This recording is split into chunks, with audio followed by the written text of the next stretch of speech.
Okay, good morning, everybody. Welcome to the August 27th, 2021 Utility Committee meeting. It's 9:30. I'll call this meeting to order and begin by recognizing that we are hosting this hybrid virtual and in-person meeting here on Treaty 6 territory and within the Métis homelands in Métis Nation of Alberta Region 4. We acknowledge this land as the traditional territories of many First Nations such as the Cree, the Dene, the Nakota Sioux, the Saulteaux, and Blackfoot people. The City of Edmonton owes its strength and vibrancy to these lands and the diverse Indigenous people whose ancestors' footsteps have marked this territory, as well as settlers from around the world who continue to be welcomed here and call Edmonton home. Together we call upon our collective honored traditions and spirits to work in building a great city for today and future generations. And particularly notable today as it's Treaty 6 Day here in Edmonton, and I was proud to be along with Councillor McKean and Mayor Iveson at the flag raising ceremony and the pipe ceremony this morning. So within the treaty spirit, we will open this meeting today. I will begin with a roll call of committee members. Councillor McKean is in the House. Good morning. Councillor Paquette. Sorry. Good morning. Good morning. Councillor Banga. Good morning, Mr. Chair, and well done with the opening comments. Thank you. And Councillor Hamilton, I believe, has notified us that she's unable to be here today. And of course, we must note Councillor Henderson, who is no longer here. Thank him for his service to this committee for many, many years. As chair and as vice chair today, I will guide us through the proceedings. Okay, so I will ask initially for a motion to adopt the agenda. Councillor McKean, soon I will just call you Mr. McKean. Yeah. If you could Soon be so enough. kind. Not, or maybe not soon enough. I would like to move that the August 27, 2021 Utility Committee meeting agenda be adopted with the following change: replacement attachment on item 6.5, EPCOR Drainage Services and Wastewater Treatment Bylaw. Okay. Are there any questions or comments about today's agenda that is before us? Okay, seeing none, if you could please vote. Any scribe? And we have 4 votes, Mr. Chair. Okay, thank you, Madam Clerk. Display the vote, and that is carried 4-0. If I could have someone make a motion to approve the minutes from the June 25th and July 9th Utility Committee meeting, please. Mr. Chairperson, I move the adoption of minutes of June 25th and July 9th, 2021 Utility Committee meeting. Okay, thank you, Councillor Banga. Any errors or omissions or questions or comments about those minutes? Okay, hearing none, please vote. Motion to approve those minutes. Okay, display the vote. That is carried 4-0. Okay. No protocol items other than the important one I noted off the start. Councillor McKean, nothing? Okay. I'm ready for selection of items Okay. for today. Sorry. Selections. Still so eager. Yeah. Proceed. Well, we have speakers on 6.1 and 6.6, so I'm happy to select those. Okay. Any other selections? Okay, I have a couple questions on 6.2, and I think it would be, while we have no speakers, I think it would just be wise to get just a last quick summary on 6.4 and 6.5, just a bit of a recap of the road traveled thus far before this heads to council next week. So I'll select 6.4. 6.5, which leaves 6.3, if someone wants to move that? I'd be happy to move that. Okay, Mr. Chair. thank you. So we've picked, okay, so all those in favor of moving the recommendation in 6.3, please vote.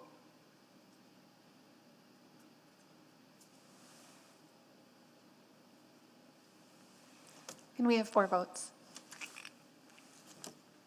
Okay, easy piece of work for Kirsten and Tom. Okay, Kirsten and Tom, thank you. So can you read back what we've accomplished thus far, Madam Clerk?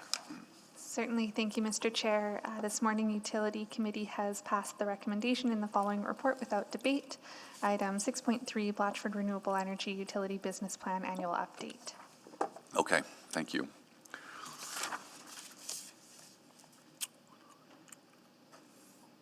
So request to speak, Councillor McKean, if you would be so kind. Yeah, I'd be happy to, Mr. Chair, that I will move that the Utility Committee hear from the following speakers and panels when appropriate. On item 6.1, Chris Smith from Canadian Parks and Wilderness Society. Although it does say answer questions only, but I note that. And on 6.6, Donna Monkhouse, Alberta Residential Landlord Association, and Mark Hussein Savita. And Mark is listed as to answer questions only. Okay.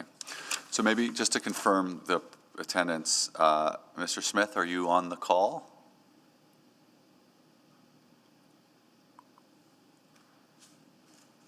Paging Chris Smith, are you on the Google Hangout or the Google Meet?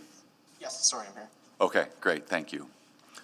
And Ms. Monkhouse, Yes, I'm here. good morning. Good morning. And Mark, are you there?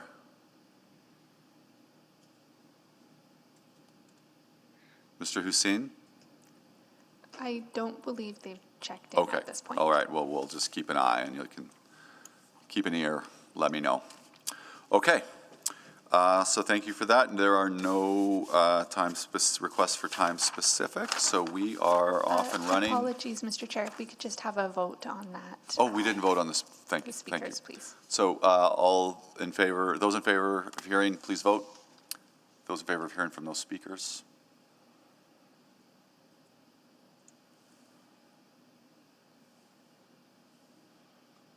And we have 4 votes, Mr. Chair. Okay, please display that vote. That is carried. Okay. 6.1, is there a presentation? Yes, there is. Okay, thank you. Proceed. Good morning. Good morning, committee. With me today is Kent Schneider, our branch manager of Planning and Environment Services, and Chandra Tamaris, who is our new director of Environment and Climate Resilience, as well as a number of representatives from EPCOR and Steph Newfield, who will be following me with a presentation. She's the watershed manager from EPCOR Utilities. So the regulatory framework for coal mine development is currently undergoing changes and has potential to change coal mine development rules for specific land areas. And why this is important for Edmonton is the expansion of these activities could pose potential risks for the North Saskatchewan River and ultimately municipalities downstream, including Edmonton. Today's report shares information on some of those potential impacts to the North Saskatchewan headwaters and specific to the City of Edmonton. Administration is recommending that in collaboration with EPCOR, the City make a technical submission to the Provincial Coal Policy Committee based on the information in today's report. We're also recommending that we continue to monitor policy changes and developments, including the work of the Coal Policy Committee, and bring forward an update report to committee in Q2 of 2022. Steph Newfield from EPCOR is here, and she'll present the results of the risk assessment they've completed. Steph, over to you. Thanks so much.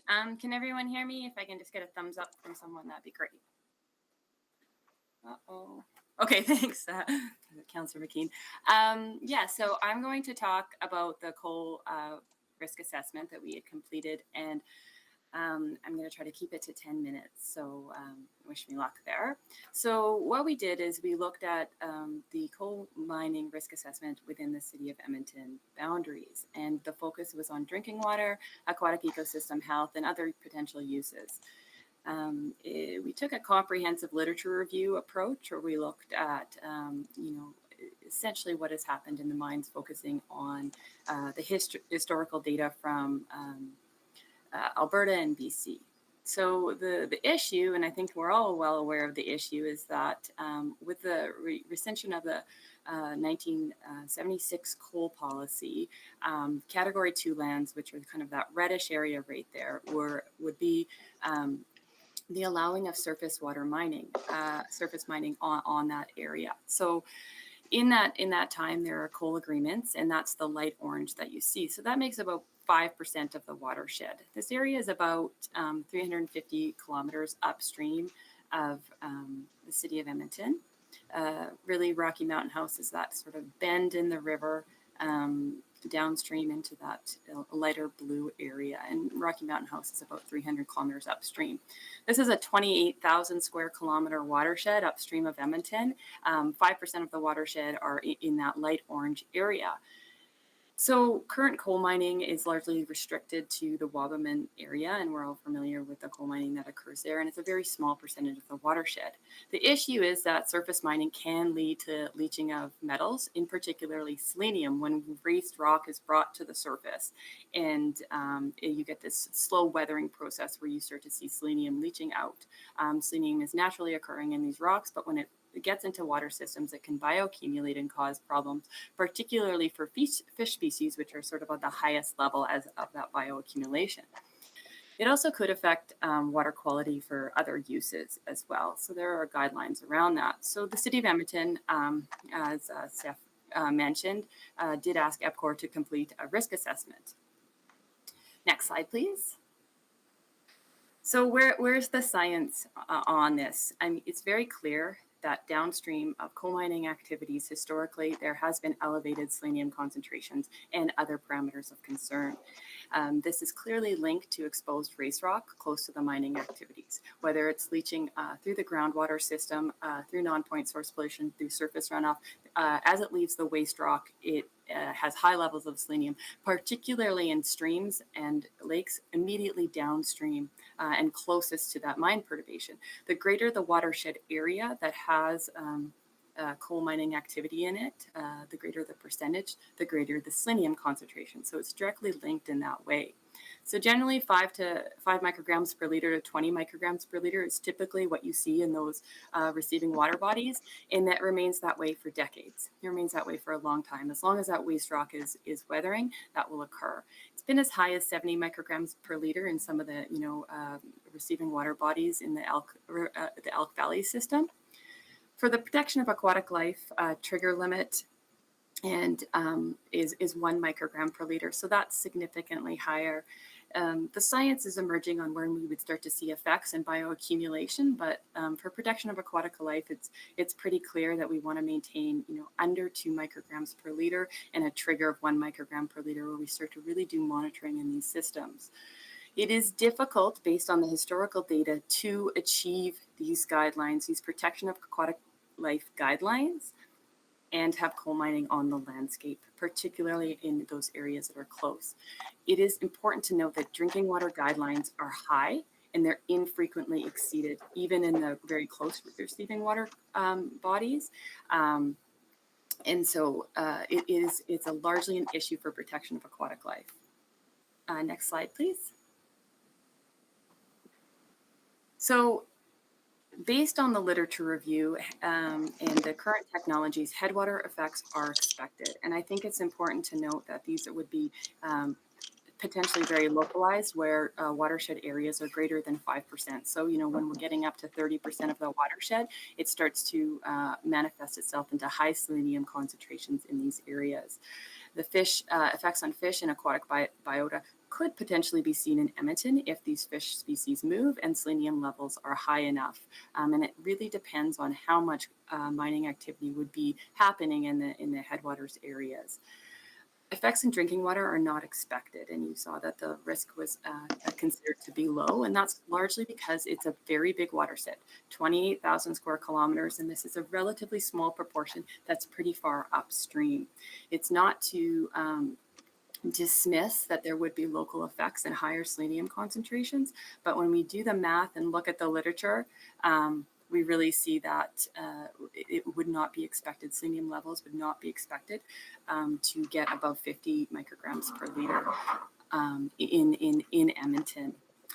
So that said, we do think that coal mining needs to be developed based on science and have a precautionary sort of oversight. And precautionary because once you expose that waste rock, it's extremely difficult, cost prohibitive to remediate, and it lasts for decades. So these become legacy problems. And so you really need to have sound science and extreme rigor when you're assessing these long-term effects of selenium and on fish populations. So it needs, approvals need to take their time and have the right people at the table to look at these effects. Next slide, please. The environmental impact assessment process is something that would be invoked if coal mine approval was going to be given. It doesn't necessarily guarantee that impacts will be addressed unless you have that scientific rigor. The process is very sound, and it does take time to go through and sift through these environmental impact assessments to assure that source waters are protected. The Surface Water Quality Management Framework that was put out by Alberta Environment in July of this year is a non-degradation policy. So at Rocky Mountain House, Devon, and Pecan, it sets trigger limits that are essentially maintain current water quality, and that includes selenium. However, the framework is reactive in its approach. So once those trigger levels are breached, then you would start to have mitigative action. And I think we just need to be aware that for coal mining, it may be too little too late, because once that waste rock is exposed, mitigation is hard. So these processes need to just consider that there's long-term effects, and that is why we recommended rigorous modeling of effects in that time. City of Edmonton and EPCOR have lots of touch points, and I just have one slide left. So have a lot of touch points for watershed management and have long been involved in watershed management across the watershed. Watershed management in Alberta is complex. There's multiple land planners on the same landscape, and that, there's always room for improved integration. And I think we're continuing to work on those channels. Next slide, please. Oh. And I don't know why half the text is not on here. So there is a lot of writing on what each of these are. So I don't know why the text isn't showing up for me. But each of those boxes is really a different planning group. So under cumulative effects, we have the Alberta Land, we have ELSA, the Alberta Land Stewardship Act, and that enables cumulative effects planning. That's a statutory sort of a process. And so where it's orange, and you can actually see the orange, so that's great, is where we have touch points, whether either it's at the City of Edmonton or EPCOR, we're at each of these tables. And we appreciate and recognize that, these are stakeholder approaches in a lot of times. And so we really want to make sure that we have a say at these tables to make sure that surface water quality and drinking water quality is protected over the long term, and that those interests are reflected in the current watershed management framework in Alberta. So that's it for my presentation. So I'd be happy to take any questions.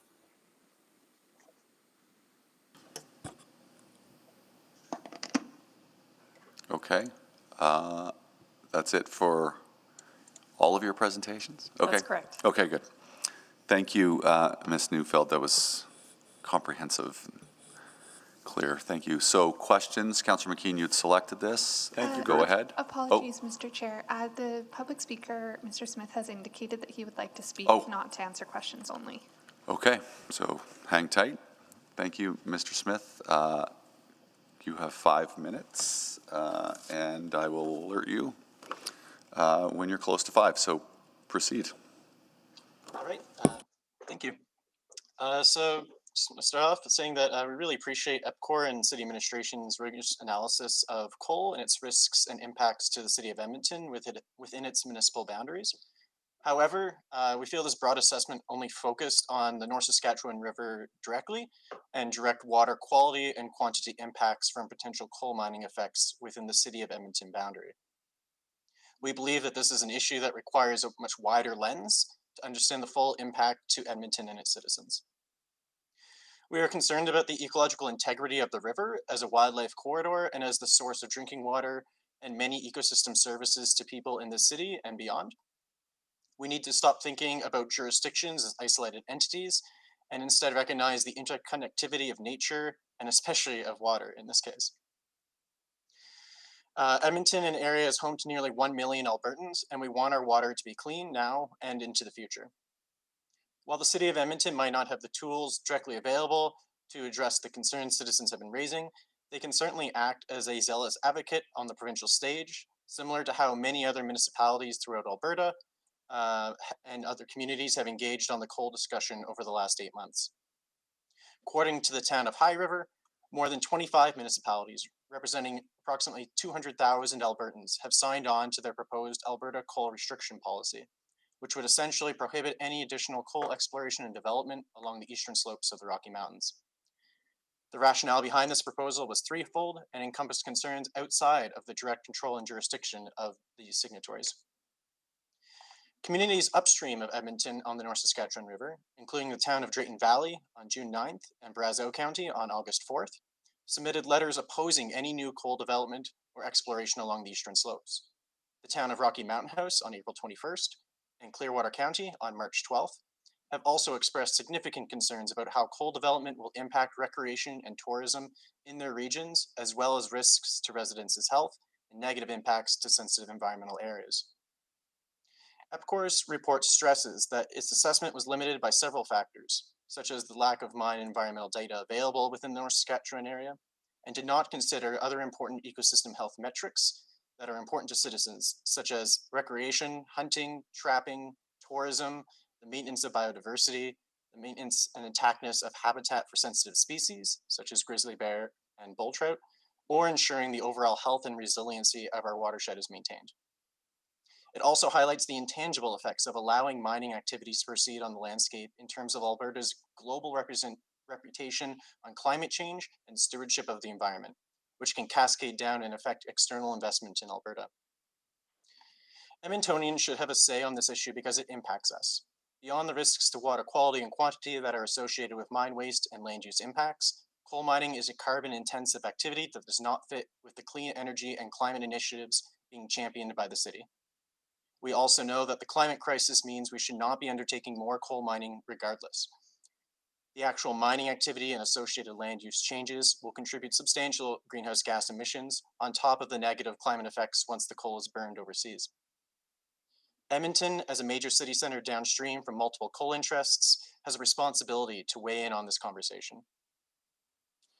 Alberta is currently lacking any real comprehensive modeling and research on cumulative effects and impacts of mining on our waters and lands within our watershed. While efforts have improved over the years, we are currently lacking comprehensive fish monitoring programs, species distribution, and cumulative effects modeling for our watershed, which is needed to fully understand how these mines and industrial impacts will impact all of us downstream.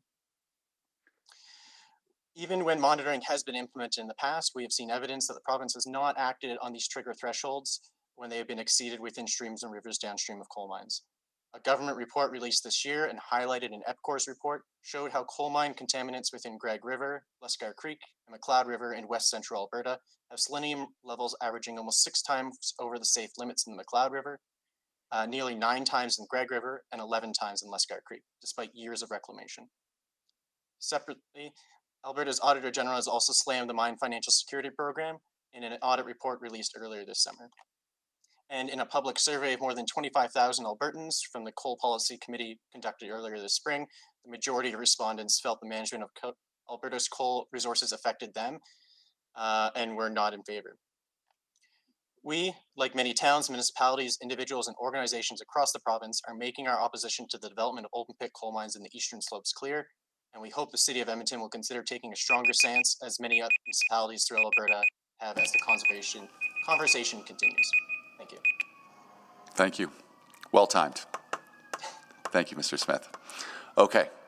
And so on this one, you were the only speakers. So questions of Mr. Smith. Councillor McKean.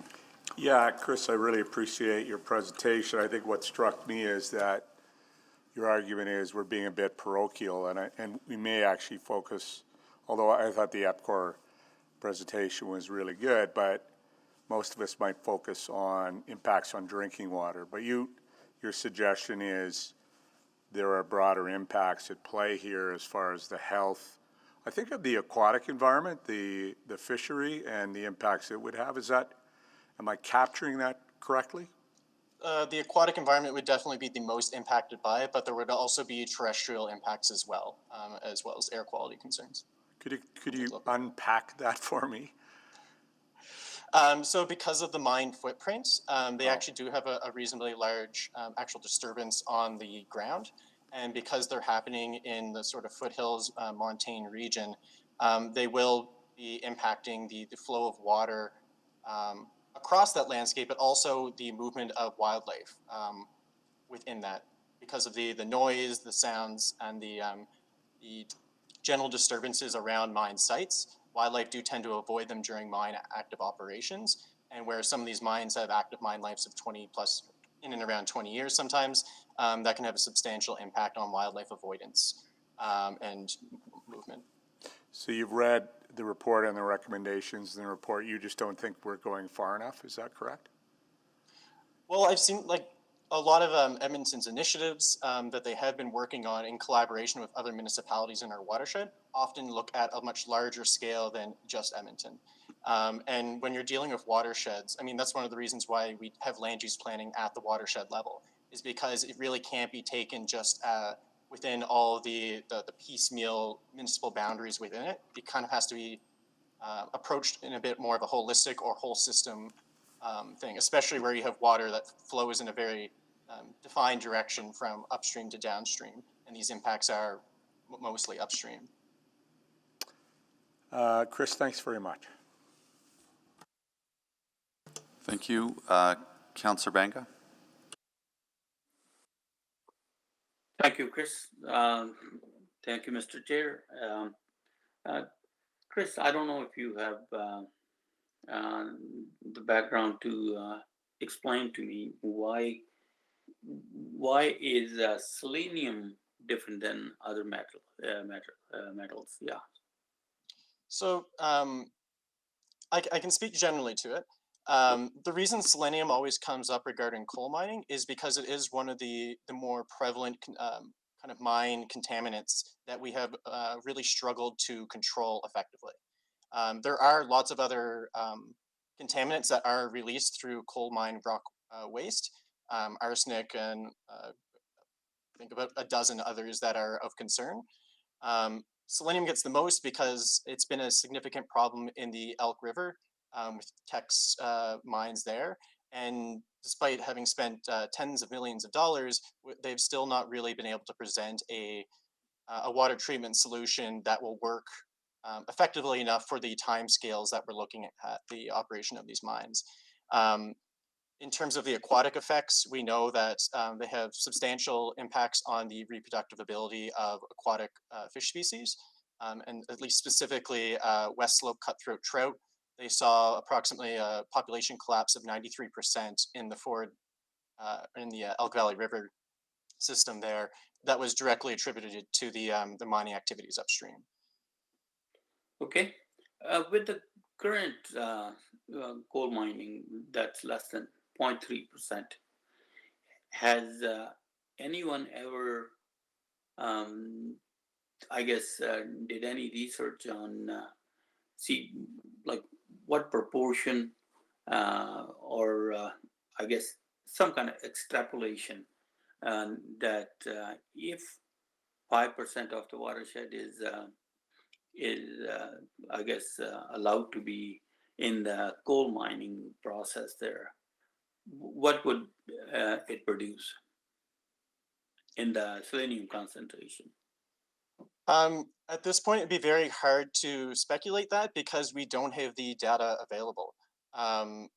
In terms of what information the mine companies have made available, we don't know how big their waste rock piles are. We don't know how much area necessarily they're going to disturb. Um, Generally, there is a relatively linear relationship between the amount of disturbed waste rock and the overall impacts. However, if you start looking at smaller sub-watersheds, if you're looking at the whole watershed, it might not be a huge percentage, but these could have significant impacts at the sub-watershed level where the mine may make up 50% of that sub-watershed. So it could have huge local impacts, even if it only makes up a smaller percentage of the overall North Saskatchewan. Okay. And then when we're talking about this selenium concentration in water, are we at this point in time more concerned about climate change or quality of drinking water, even though they might be related? I would say there's a number of concerns, and both of those would fall under those concerns. Climate change is certainly a significant concern that I think introduces a lot of risk, especially in the terms of long-term management of our of any tailings ponds. Especially since most specs are done based on historic environments, and there's significant uncertainty as to how the environment will change and how that could impact the engineering of these dams for the lifespan of the mines. So climate change is definitely a concern on that, on top of the fact of we're expecting changes in water patterns. So having more rain during the spring and less rain available in the autumn and late summer. And these lower flow events in the late summer could be incredibly damaging because if we don't have a lot of flow, that means whatever is getting released into the water is that much more impactful, is that much more concentrated. So if we start getting more drought conditions or lower water flows throughout the year, that could have huge impacts that we might not be kind of planning for on especially a lot of these smaller tributaries that we don't have monitoring on currently. Thank you for your presentation and answering the questions. Thanks, Councillor. Councillor Paquette. Oh, thank you, Mr. Chair. So, Chris, thank you for your presentation. I'm glad you're here because I'm just wondering about, so we're hearing that water impacts as far as drinking water, when you finally get to Edmonton downstream, may not be seriously impacted. There could be an impact, but maybe not seriously. But I'm just wondering about those impacts all the way up the river as we go. And a couple of concerns. One are, our responsibility as being part of this waterway to those both upstream or downstream, but also upstream. And, where we should be aligning ourselves.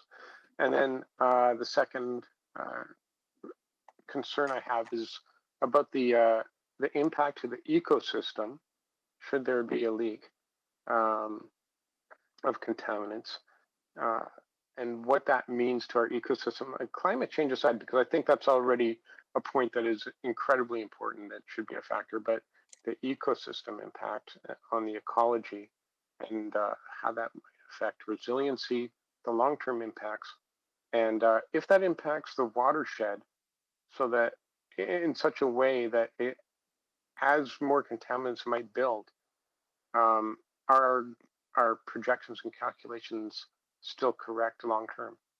I know it's a lot, but I hope you follow along. Could you maybe just say again just what the question parts are?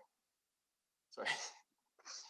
Yeah, so all the concerns I had is the question. So okay, I would say those are concerns, and even with even though the probability is deemed as low in terms of like impacts to Edmonton, if for in terms of like catastrophic tailings dam failures, where those impacts could reach Edmonton, we've had basically almost two within the last 8 years in Alberta alone. We had the Obed mine disaster in 2013, and the tailings plume from that reached at the fullest extent 1,100 kilometers downstream. We also had in 2018 the old Smoky River coal mine near Grand Cache, where the government actually had to step in on an emergency basis to prevent the failure of a selenium poisoned tailings pond. And that's from the Auditor General's report from just this spring. So there's a lot of sort of longstanding concerns, a lot of sort of gaps in regulatory processes and in our monitoring. And there's just a lot of, if we're looking at approaching this from a precautionary approach, there's a lot of concerns that are out there. And the reason it's so important is because once these impacts get into the water, we can't remediate them. And I've seen this repeated in multiple places from water operators and such, that once selenium's in the water, you really can't get it out. All you can do is try to prevent it from getting in the first place. And with selenium, at the most extreme, and depending on the geology, you could have selenium leaching from these coal rock waste piles for up to 300 years. And this extreme is mostly going to be less than that, but even if it's 50 years or 80 years, that's an incredibly long time frame of a liability of these contaminants still leaching into the environment and requiring active management. So for me, and even just as a taxpayer, that's concerning. And the fact that the government's already had to step in the past, in the recent past, to kind of address these concerns with coal mines before another accident happened. And with the lack of comprehensive monitoring on a lot of these smaller tributaries in the North Saskatchewan River, I think there's a lot of very legitimate concerns about why politicians, why citizens should still be really concerned about this issue and these mine proposals. Thank you. Yeah, it's sort of out of sight, out of mind for a lot of folks, but and I did manage to avoid the pun there. But I guess I'm just thinking about the way that the climate may potentially be changing our weather patterns, and I don't know if you know hotter temperatures in the summer, drying conditions, and then possibly like massive sudden you know weather events like storms and flooding would have an impact on these conversations. I would imagine they would. Yeah. Okay. All right. Thank you. Okay, thank you. So just a few questions, Mr. Smith. Thank you for the time here today. Firstly, if you look in the reports, the last attachment is the tools that municipalities have presently. I'm sure you've read that. Among the first few words is advocacy, noting that that's likely the primary tool that we have in terms of a more comprehensive approach to protecting the water that we rely on for the existence of our city. So I guess are you here today talking about the degree, you used the word zealous, are you here today talking about the degree of zealousness or a critique of the tools that we have? And I'll have a question about the North Saskatchewan Regional Plan for you in a second, but is it just that we have to be, just to be blunt, you think we should be louder and pushier? I mean, I would say that I think Edmonton has a lot of power. They are is very large, one of the largest communities in Alberta, and I think having a strong position on this would send a very helpful message to other citizens and stakeholders in this debate and lend more credence to it. I've seen tremendous leadership from a lot of both small and medium-sized municipalities. The MD of Ranchland signed on to High River's coal restriction policy. I believe they had 25 sign on and another 30 plus not sign on, but agree in principle that they have significant outstanding concerns about these coal mining plans. Yeah, I think it would be. I mean, for the most part, what we've seen from Edmonton was the motion back that, basically initiated this report back in February 22nd. And a lot of work and a lot of information has gone out since then. And a lot of municipalities have really taken a stance and a position. So I think it really would be helpful if Edmonton was a bit more vocal in terms of how they feel about how the process is going or what they would like to see out of it. Okay. Well, let me just because I don't want to go on a second round here. Can you comment, and I'll have questions of administration and EPCOR on this as well, but the state of the North Saskatchewan Regional Plan and the tools contained within, or the policies or directives contained within it that allow us, beyond just a strong stance and good partnership and advocacy strategies, but the actual policies that would be within that higher level plan.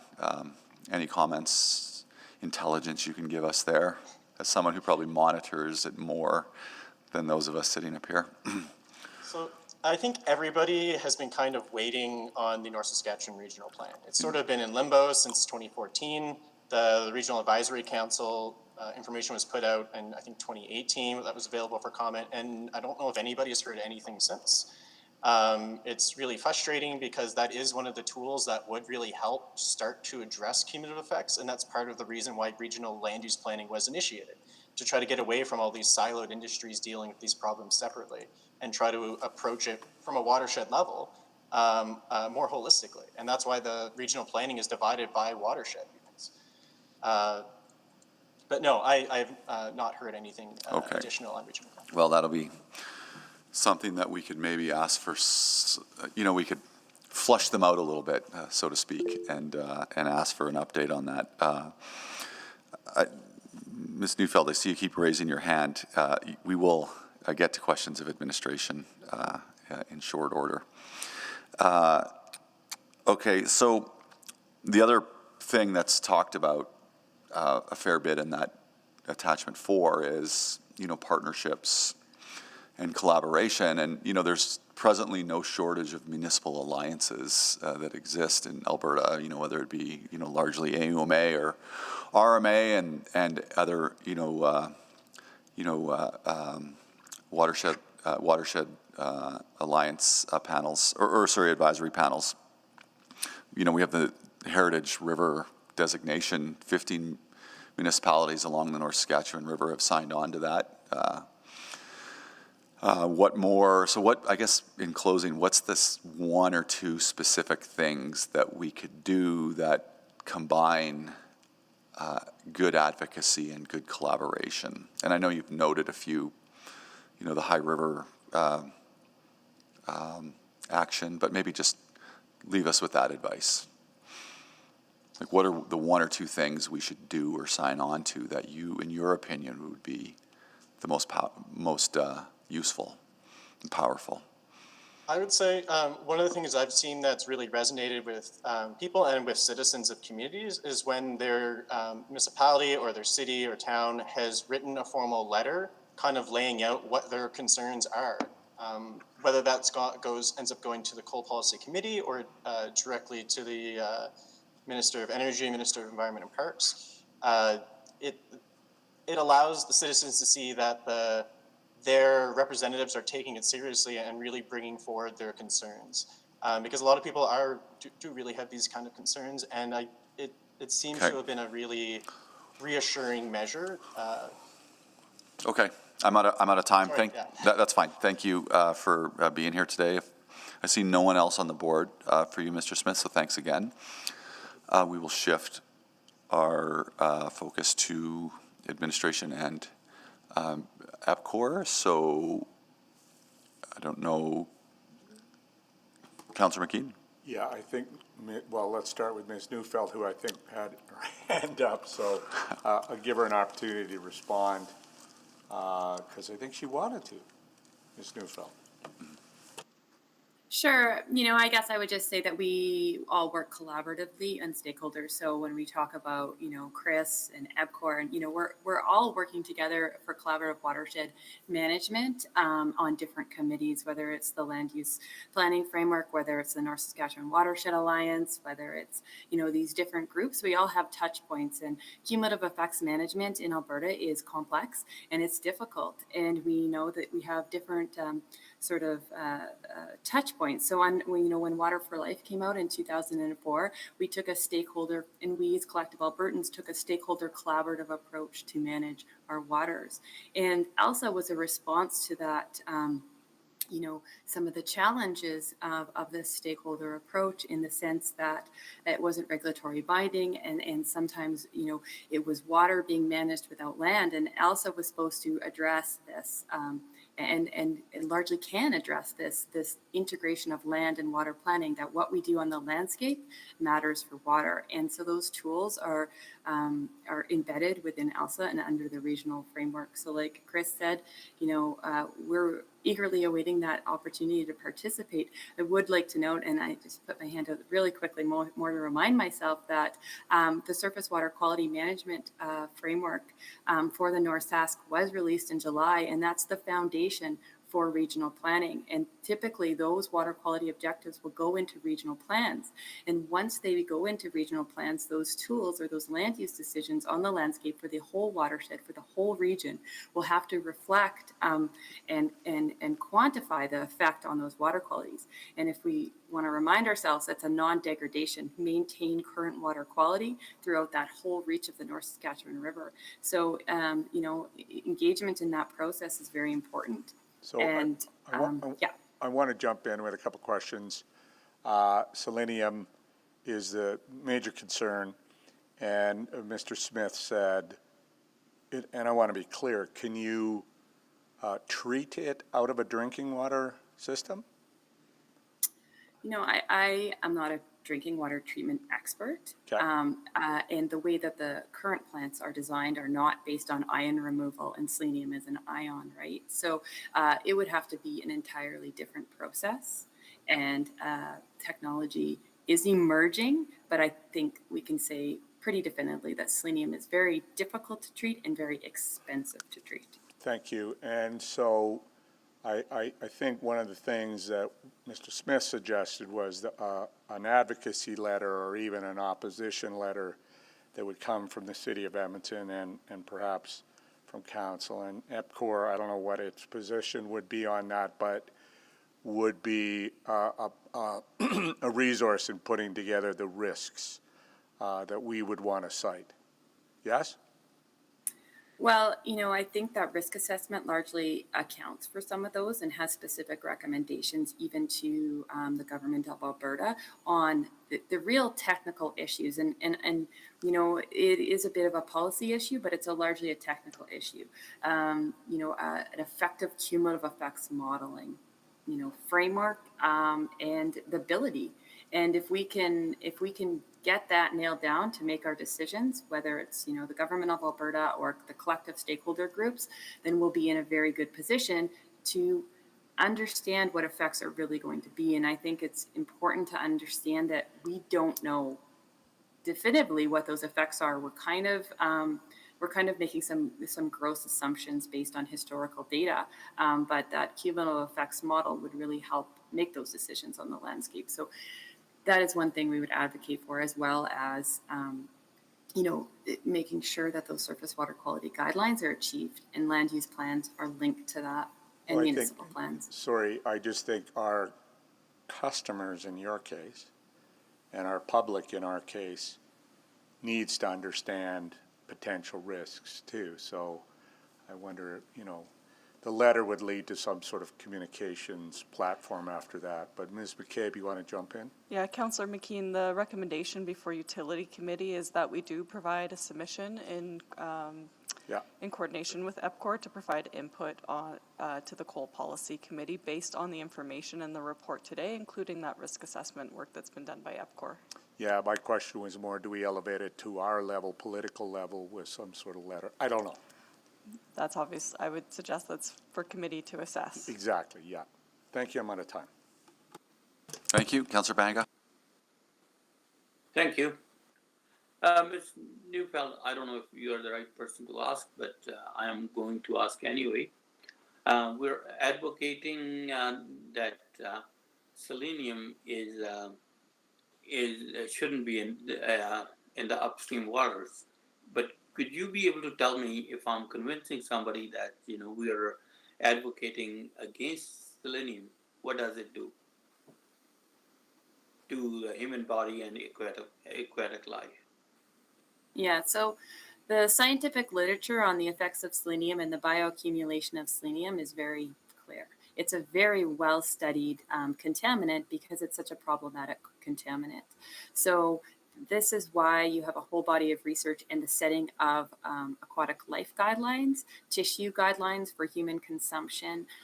So we know that when water, selenium leaches and water quality or concentrations of selenium in the upstream water bodies get above 2 micrograms per liter, we will start to see bioaccumulation and effects in fish species and other aquatic biota, including benthic, little tiny benthic insects that live on the bottom.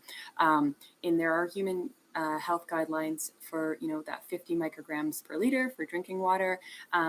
And tissue levels in fish for human consumption.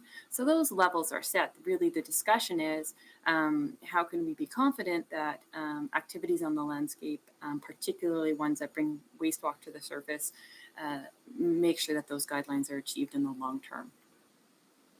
Okay, and correct me if I'm not right. At this point in time, it doesn't seem like there is enough research. Could you tell me if we do have enough quantitative data to advocate our position on this? So, in terms of historical data in mines in Alberta and BC, you can only project the future based on what you've seen in the past. Selenium guidelines for local downstream receiving water bodies have not ever achieved surface water quality guidelines for the protection of aquatic life. As you move down into the system, with dilution, you start to see those numbers come down. So I guess, it's pretty definitive of what those mining effects are. Some recent research, which is covered in the risk assessment, has really linked that clearly to waste rock. So I think one of the recommendations was maybe we could set waste rock targets that are linked to that selenium. I think another question you had, do we know if it's 5%, 30%? In that risk assessment, there is some research that has been done where they look at the percent of the watershed, and you can see how that linear approach works. Of course, it's very variable, and it really depends on the geological processes that are operating in your system. I think climate change effects were mentioned, and so that is something that is important to consider, that we're expecting greater precipitation, different melt patterns, different geochemical processes for waste rock in the future, and that needs to be considered in that modeling. Science is always emerging. There's never any definitive answers, but I think we can see what those effects in the past have been, and we can use that to inform either advocacy or decision makings, or ask for scientific rigor. Okay. Mr. McKay, question for you. Alberta government is doing some kind of stakeholder engagement in regards to this topic there. Anyhow, could you tell me that what we are I guess recommended in this report there, the recommendation is, are we in line with that, or are we jumping the gun on this? I think this is the right time to be making a submission like this because the work is underway at the provincial level. So I don't think that it's ill-timed, Councillor Banga. And what's contained in the report would be the technical documents, is what administration and EPCOR would jointly submit to the Coal Policy Committee. Okay, no, that's fair. Thank you. Councillor Paquette. Thank you, Mr. Chair. It's Newfound. I just wanted to clarify something. You said there's never a definitive answer when it comes to science, but some people might take that to mean we don't know things. But I believe what you're talking about is that we're constantly adding to that which we do know.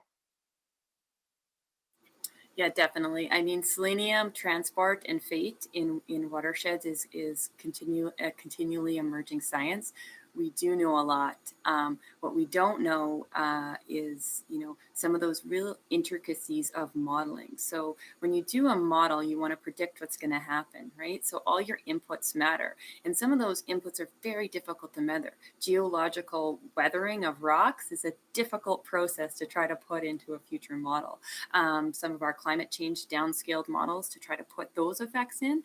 And so that's when, you start to weigh the risks. And so what typically happens is, one side of the scientific community will say, well, we're here, and the other says, well, I think we don't know enough about this, so let's figure it out. At the same time, we're trying to make decisions. And Right. so, we just really have to weigh what we know at the time. And again, recommendations are to be precautionary when your decision might have long-term consequences. Right, but just to clarify, both sides may not actually have an equal argument, equally weighted. I think in science, it's weight of evidence. Before you answer, let me just remind you that this is a conversation that's happening around COVID, and when we use specific language for the public, that can lead to a great deal of confusion. So when we say both sides have a valid argument, that can actually be detrimental to providing greater understanding to the public. Yeah, I mean, I think, in everything, we want to make sure that we're quantifying things with the best tools and the best scientists that we have at the time and the best knowledge at the time to make those decisions. And, I think that cumulative effects management and watershed management is complex, not just for coal mining, for all sort of perturbations on the landscape, and the science is emerging, and we've come a long way. So, and when we say the science is emerging, we don't mean that it's nascent, like it's just beginning. We're saying that we have very robust science and we are adding to it. And what we are adding is what is emerging. That's correct. Yeah, we've got to be very careful with those things. Okay, so you talked about acceptable level of risk. Who determines that? So the risk to what? Drinking water, or the risk to aquatic species? You said there are risks, and then we have to find what is an acceptable level of risk.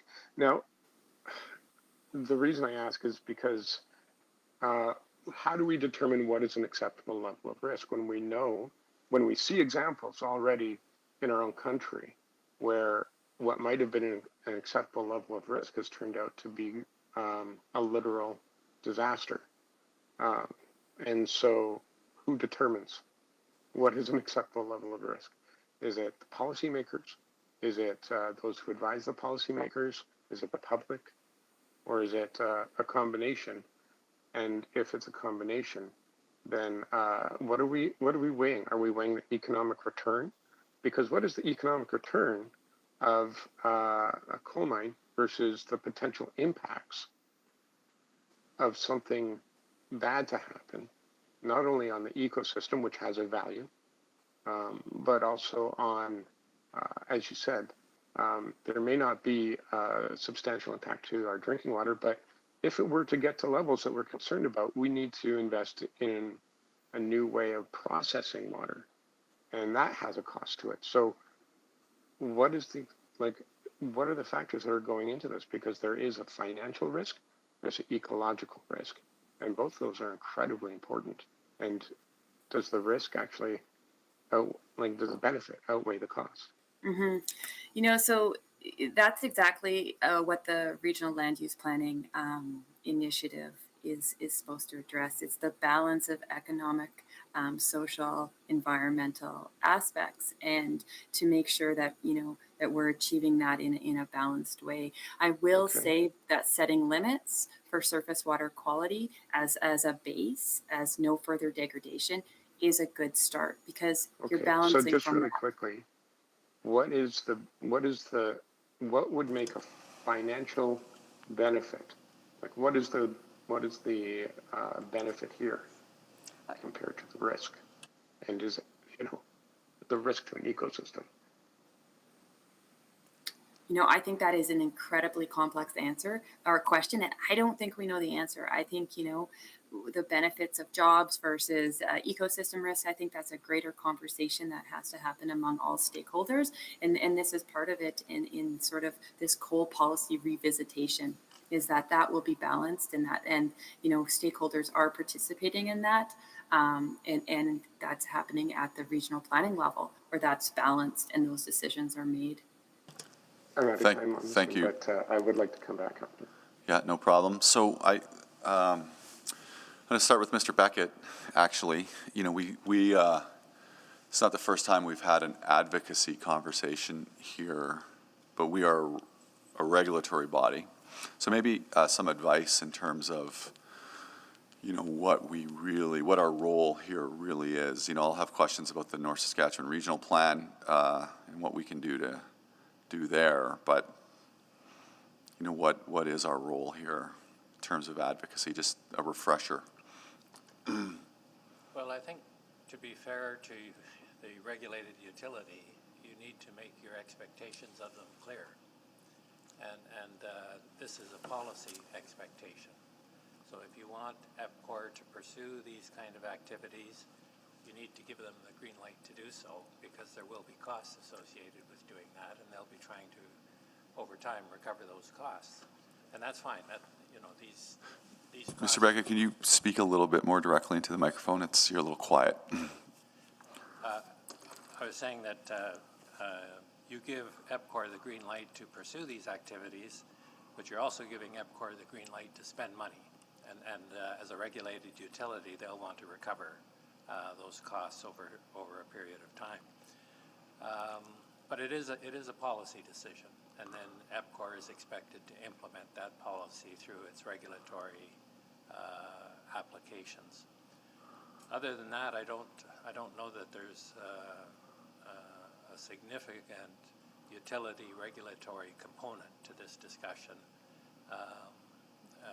It really is a policy decision. Although, and I know this, Ms. McCabe, I suppose, or Mr. Beckett, we have given direction to council from this body before or made recommendations to council before to engage in advocacy. That's in bounds. Oh, I would certainly think so. Yeah, okay, just confirming.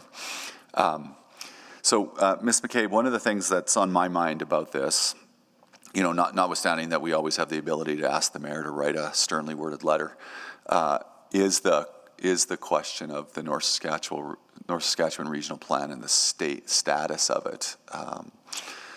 As has been described earlier, it feels a little bit in limbo. There's been a lot of fanfare about it, and then it just kind of there's been a bit of a drift. So would it be wise for us to ask for, administration in concert with EPCOR to bring us a bit of an update on where it's at, what tools are in it, policy tools are contained within it that would help us protect our drinking water and our ecological integrity here in the city of Edmonton? Just as a place to start from an information perspective. We could for sure provide that information to Utility Committee. At this time, we don't have a status update on where that work is at with the province. Could we draft a motion to ask you to do that in such a way that also directs you to ask them, or maybe that's part of the advocacy is, time to, or get off the pot on that, because I think this is part of the holdup here and part of the sort of fog that we're in about what our capacity is to actually be effective here. Like using our voice and collaborating with other municipalities, and I'm not opposed to all that stuff. I do question the effectiveness of it in a way, because what we really were talking about originally when we talked about watershed management and protecting our drinking water and ecological well-being in our watersheds was based around the hope of the regional plans, right? I think advocacy letters at this point would be premature, but of course that's up to Utility Committee if you would like to do that. I think COVID-19 has had an impact on the work, and I think if there was a motion for us to get a status update, that would give at least at the admin to admin level that we're keenly aware, and our council's keenly aware in this, and that could at least start that conversation again. And if that was not successful at the admin to admin level, then perhaps my recommendation would be for advocacy post that. Okay.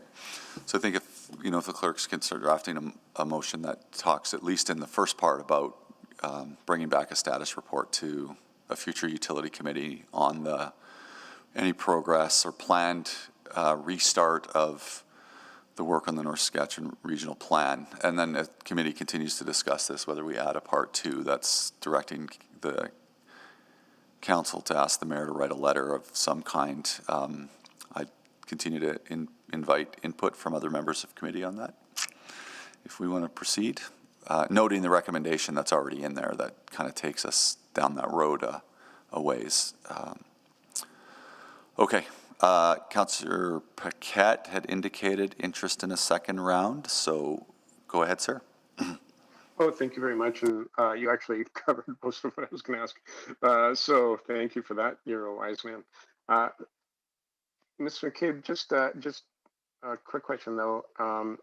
With the other groups that we collaborate with, for example, North Saskatchewan Watershed Alliance and even the Sturgeon River Watershed Alliance and different organizations all the way upstream to the mountains and even downstream because they have a stake in this too.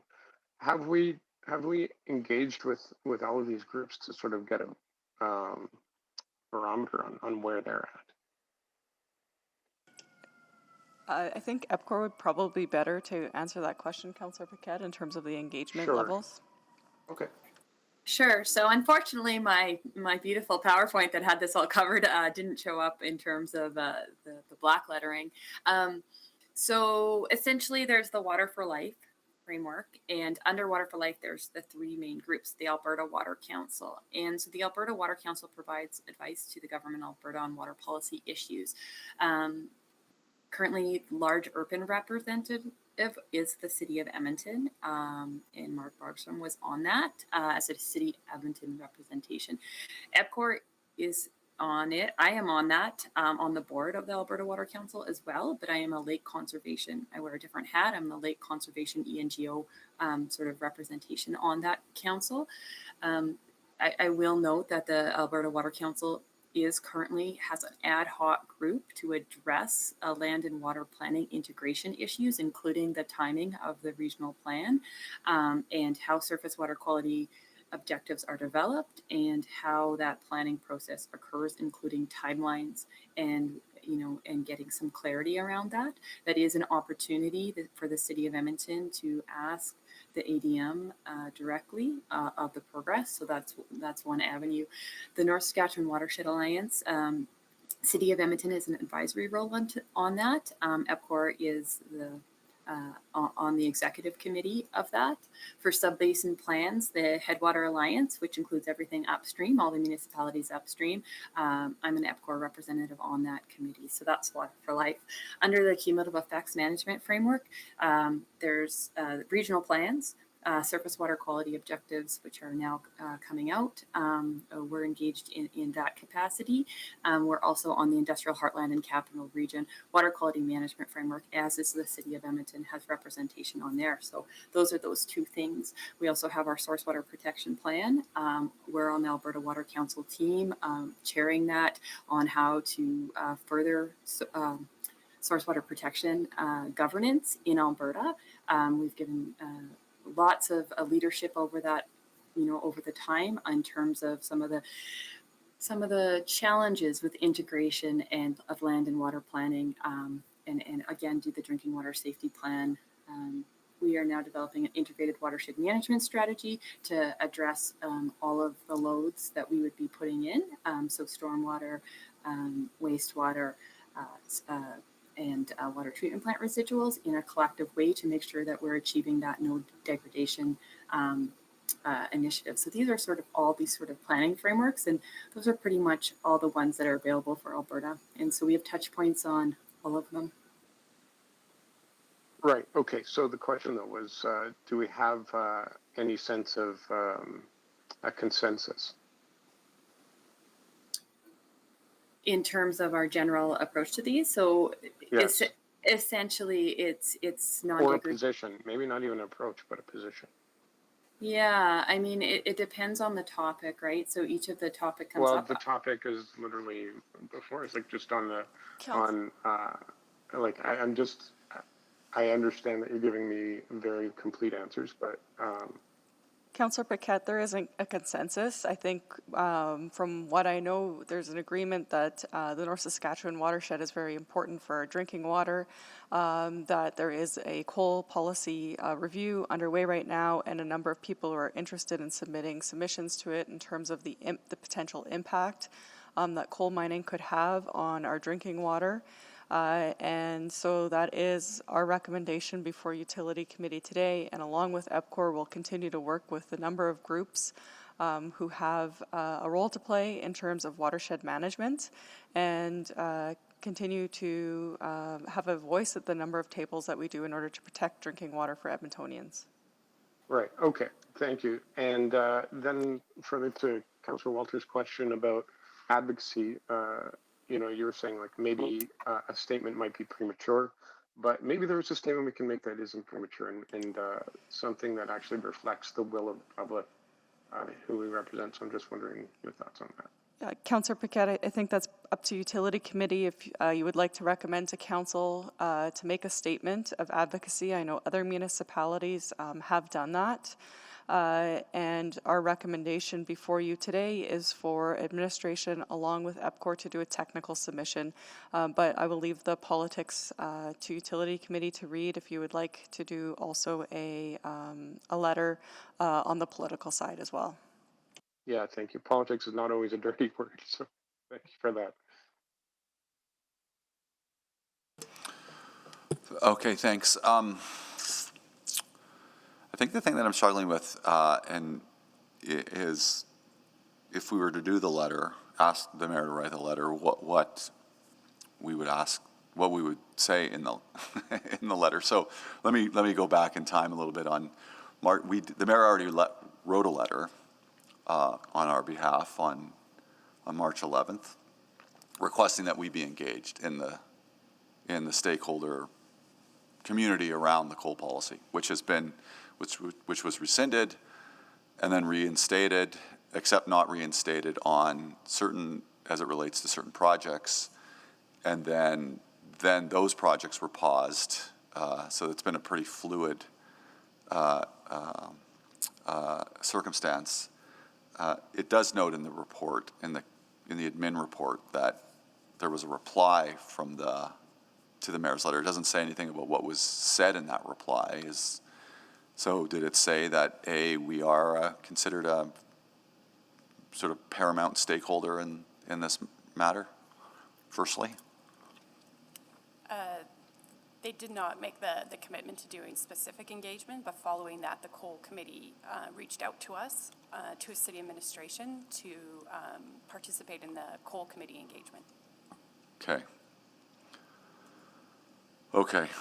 Well, maybe what we should do, if there's no other questions, I think, we've written all kinds of letters out of here on matters way less important than the integrity of our drinking water.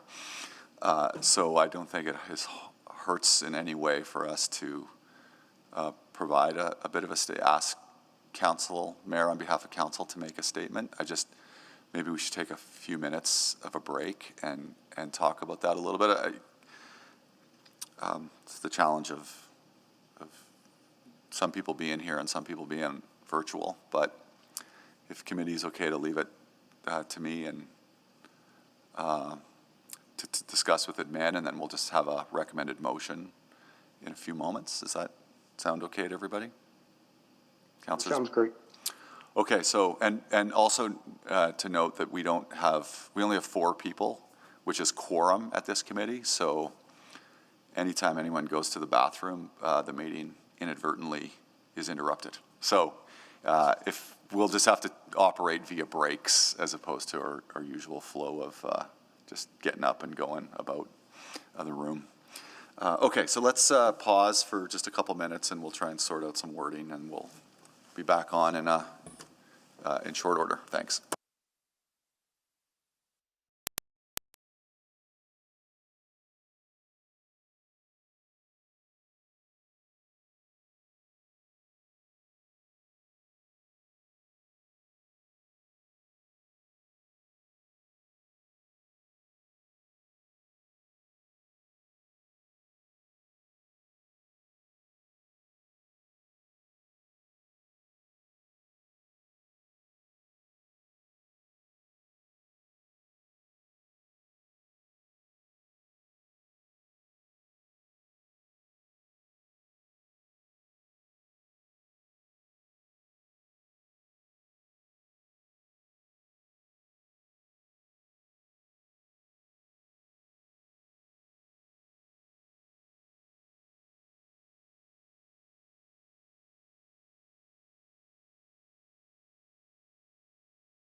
Okay, I think we're good to come back. Call the meeting back to order.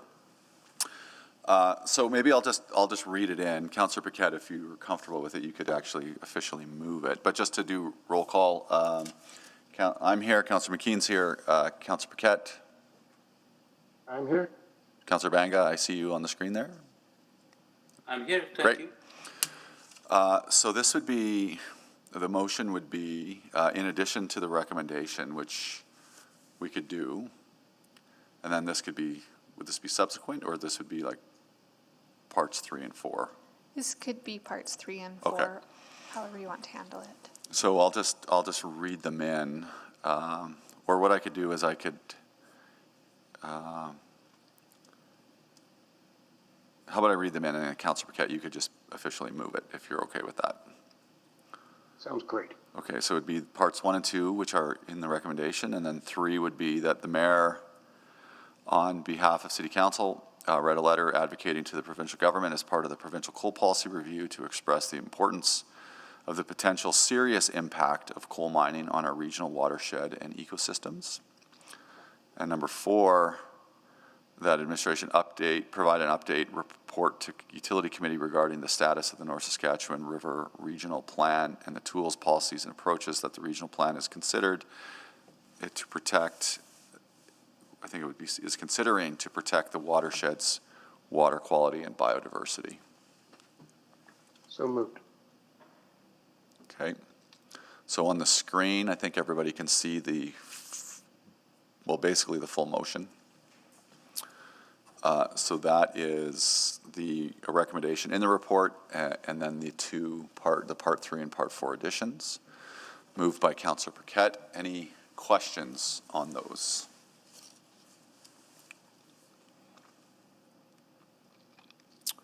Okay, maybe I just have one. The coal policy consultations that are underway right now, what's the timeline of those? And that's my first question. The technical submissions to the coal committee are due Tuesday, August 31st. Okay, so in 4 days, right. Okay, and then are we aware of what the next step beyond that is? So they'll review those technical submissions. There will a table will remain of some sort, presumably, for municipalities to engage in. Ms. Neufeld listed a litany of them earlier, but maybe just your perspective on that, Ms. Tamaris. There's no outlined next steps in terms of engagement from the provincial level. The coal committee is supposed to have the report in October or November to the provincial government, and I think that might inform their next steps. Okay. Okay, well, certainly next council and utility committee will keep an eye, and administration, of course, and EPCOR will be very engaged in keeping an eye on this very important issue. So anyone wanting to speak to this?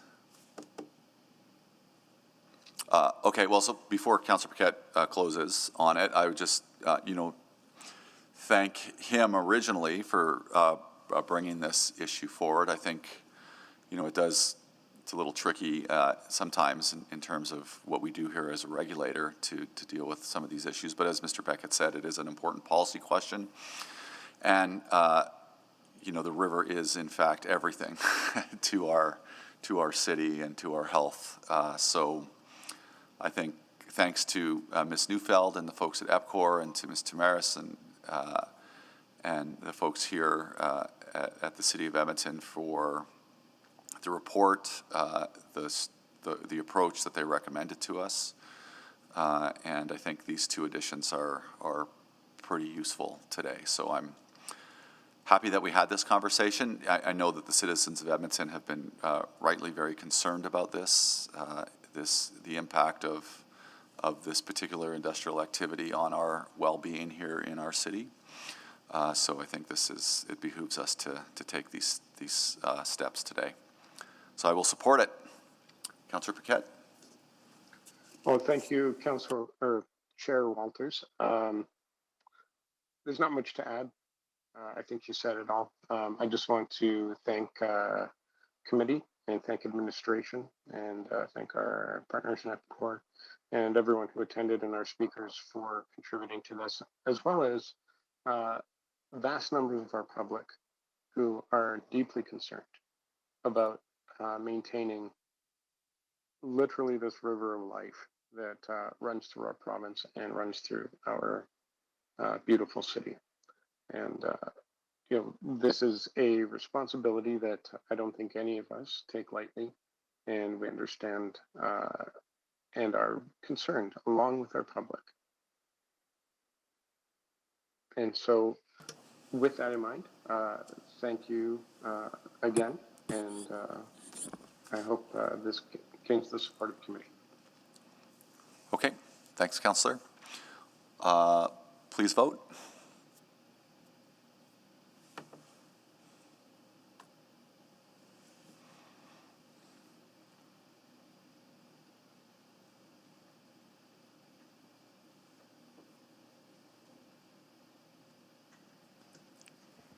And we're just missing Councillor Benga's vote. Oh, yes, it's still spinning. Thank you. And your vote, Councillor Walters. I am an aye. Thank you. We have 4 votes. Please display the vote. That is carried unanimously. Thank you. Mr. Chair, point of privilege. Yes, a protocol. Point of protocol, perhaps. Is it protocol? Well, I know we called protocols, but one emerged, so. Yeah, first of all, it's been a tough 18 months for all of us in the world, really, and good news is always welcome, especially when it has direct implications or ramifications for this committee and broadly to the city. Councillor Hamilton is not here today for reasons that I'll about to explain. I got a text from her earlier, which was, now I've got to find it, that baby August Friedrich arrived last night, and it says, we're all good if a touch dramatic. So congratulations to Councillor Hamilton, and let's all enjoy some good news and applaud. Thank you, Mr. Chair. She's probably listening. So committed. To get this baby out, I got a utility committee to listen to. Unlikely. Okay. That is awesome news. 6.2. We have a presentation jointly with EPCOR on this one as well. Okay, we'll let, just give a second for Ms. Ansel and team to come down.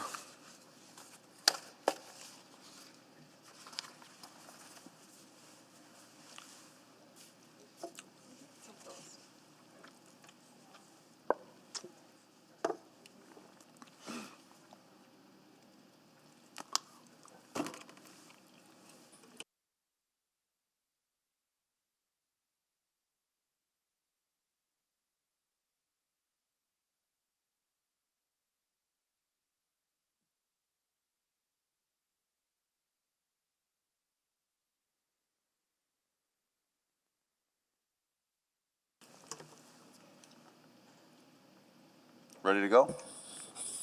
Okay. Good morning, committee. The effects of climate change are impacting all parts of our world, and no community is immune. Taking action to build resilience supports Edmonton's goal of remaining a vibrant, safe, and healthy community, as well as an attractive place for investment for generations to come.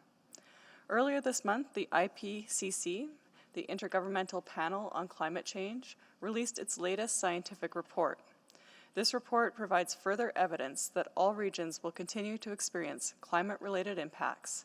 And for us in Edmonton, we will continue to see rising temperatures with more extreme precipitation events, and associated flooding. Council formally approved Edmonton's first ever climate change adaptation strategy in November of last year. It is a strategy to prepare our community for the impacts of the changing climate. One pillar of this strategy is around flood-resilient communities, and EPCOR is here today to speak of the work that they're undertaking on flood resilience. Administration is also working to help prepare our community for a changing climate through community adaptation programming. We're preparing materials to support homeowners in their efforts to prepare for and adapt for various impacts of a changing climate, including flooding. Administration is also working to improve our understanding of how city assets and community infrastructure may need to be changed to be ready for our future climate. Susan Ansell is from EPCOR here to present on the work underway to advance flood resilience in Edmonton. And with her is Tim Morrison from the Insurance Bureau of Canada to present on the work the Insurance Bureau of Canada is doing. Anthony Nardai from EPCOR is also here to help answer any questions. My apologies on that last name. And we'd be happy to answer any of your questions post EPCOR's presentation. Thank you. Great, thank you. And welcome, Mr. Morrison. I didn't recognize you with your mask. I don't know who anyone is anymore. Okay, Ms. Ansell, thanks. Take it away. Okay, thank you. So I thank you, councillors, for letting us come in and present to you. Next slide, please. So today's topics, we're back here in response to a specific motion for us to look at specifically what the work that we've been doing around our Serp Secure theme, and in particular the home adaptation strategies, and how those initiatives could have a potential influence on insurance rates for the citizens of Edmonton. Our presentation is structured into three major sections. The first is giving an update on what we've been doing in Serp Secure around protecting flood properties, the different initiatives tied to that. A bit of an assessment on the insurance space and the complex communication channels that are in place in that framework as well, and certain how those conversations can impact potentially insurance rates. And then finally, Tim Morrison will give a bit of an update on the federal task force initiative work that Insurance Bureau of Canada has been the primary lead on. Next slide, please. So just a quick overview on our Serp strategy, which consists of 5 themes of slow move, secure, predict, and respond.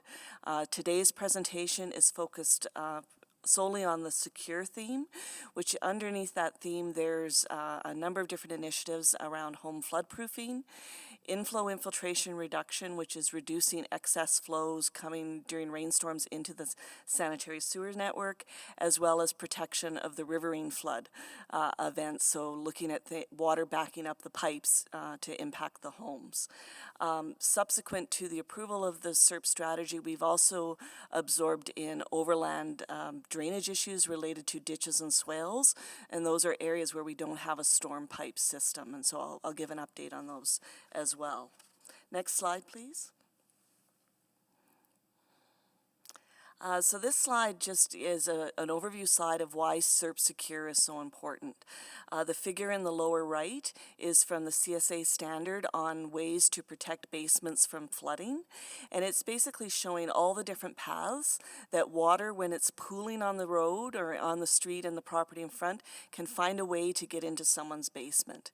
And so our secure theme is about stopping those various paths and making sure that if there is flooding, it's only on the road in front of the house. It's not in the basement where it can cause up to $40,000 of damage, even with just 6 inches of water in there. Through our Serp analysis, we did determine that there was a very high correlation of historical basement flooding and those surface ponding locations. And that's what the figure on the lower left is showing, 20 years of basement flooding records versus areas where, due to topography, water can pool. And you can see, again, a very high correlation for that to occur.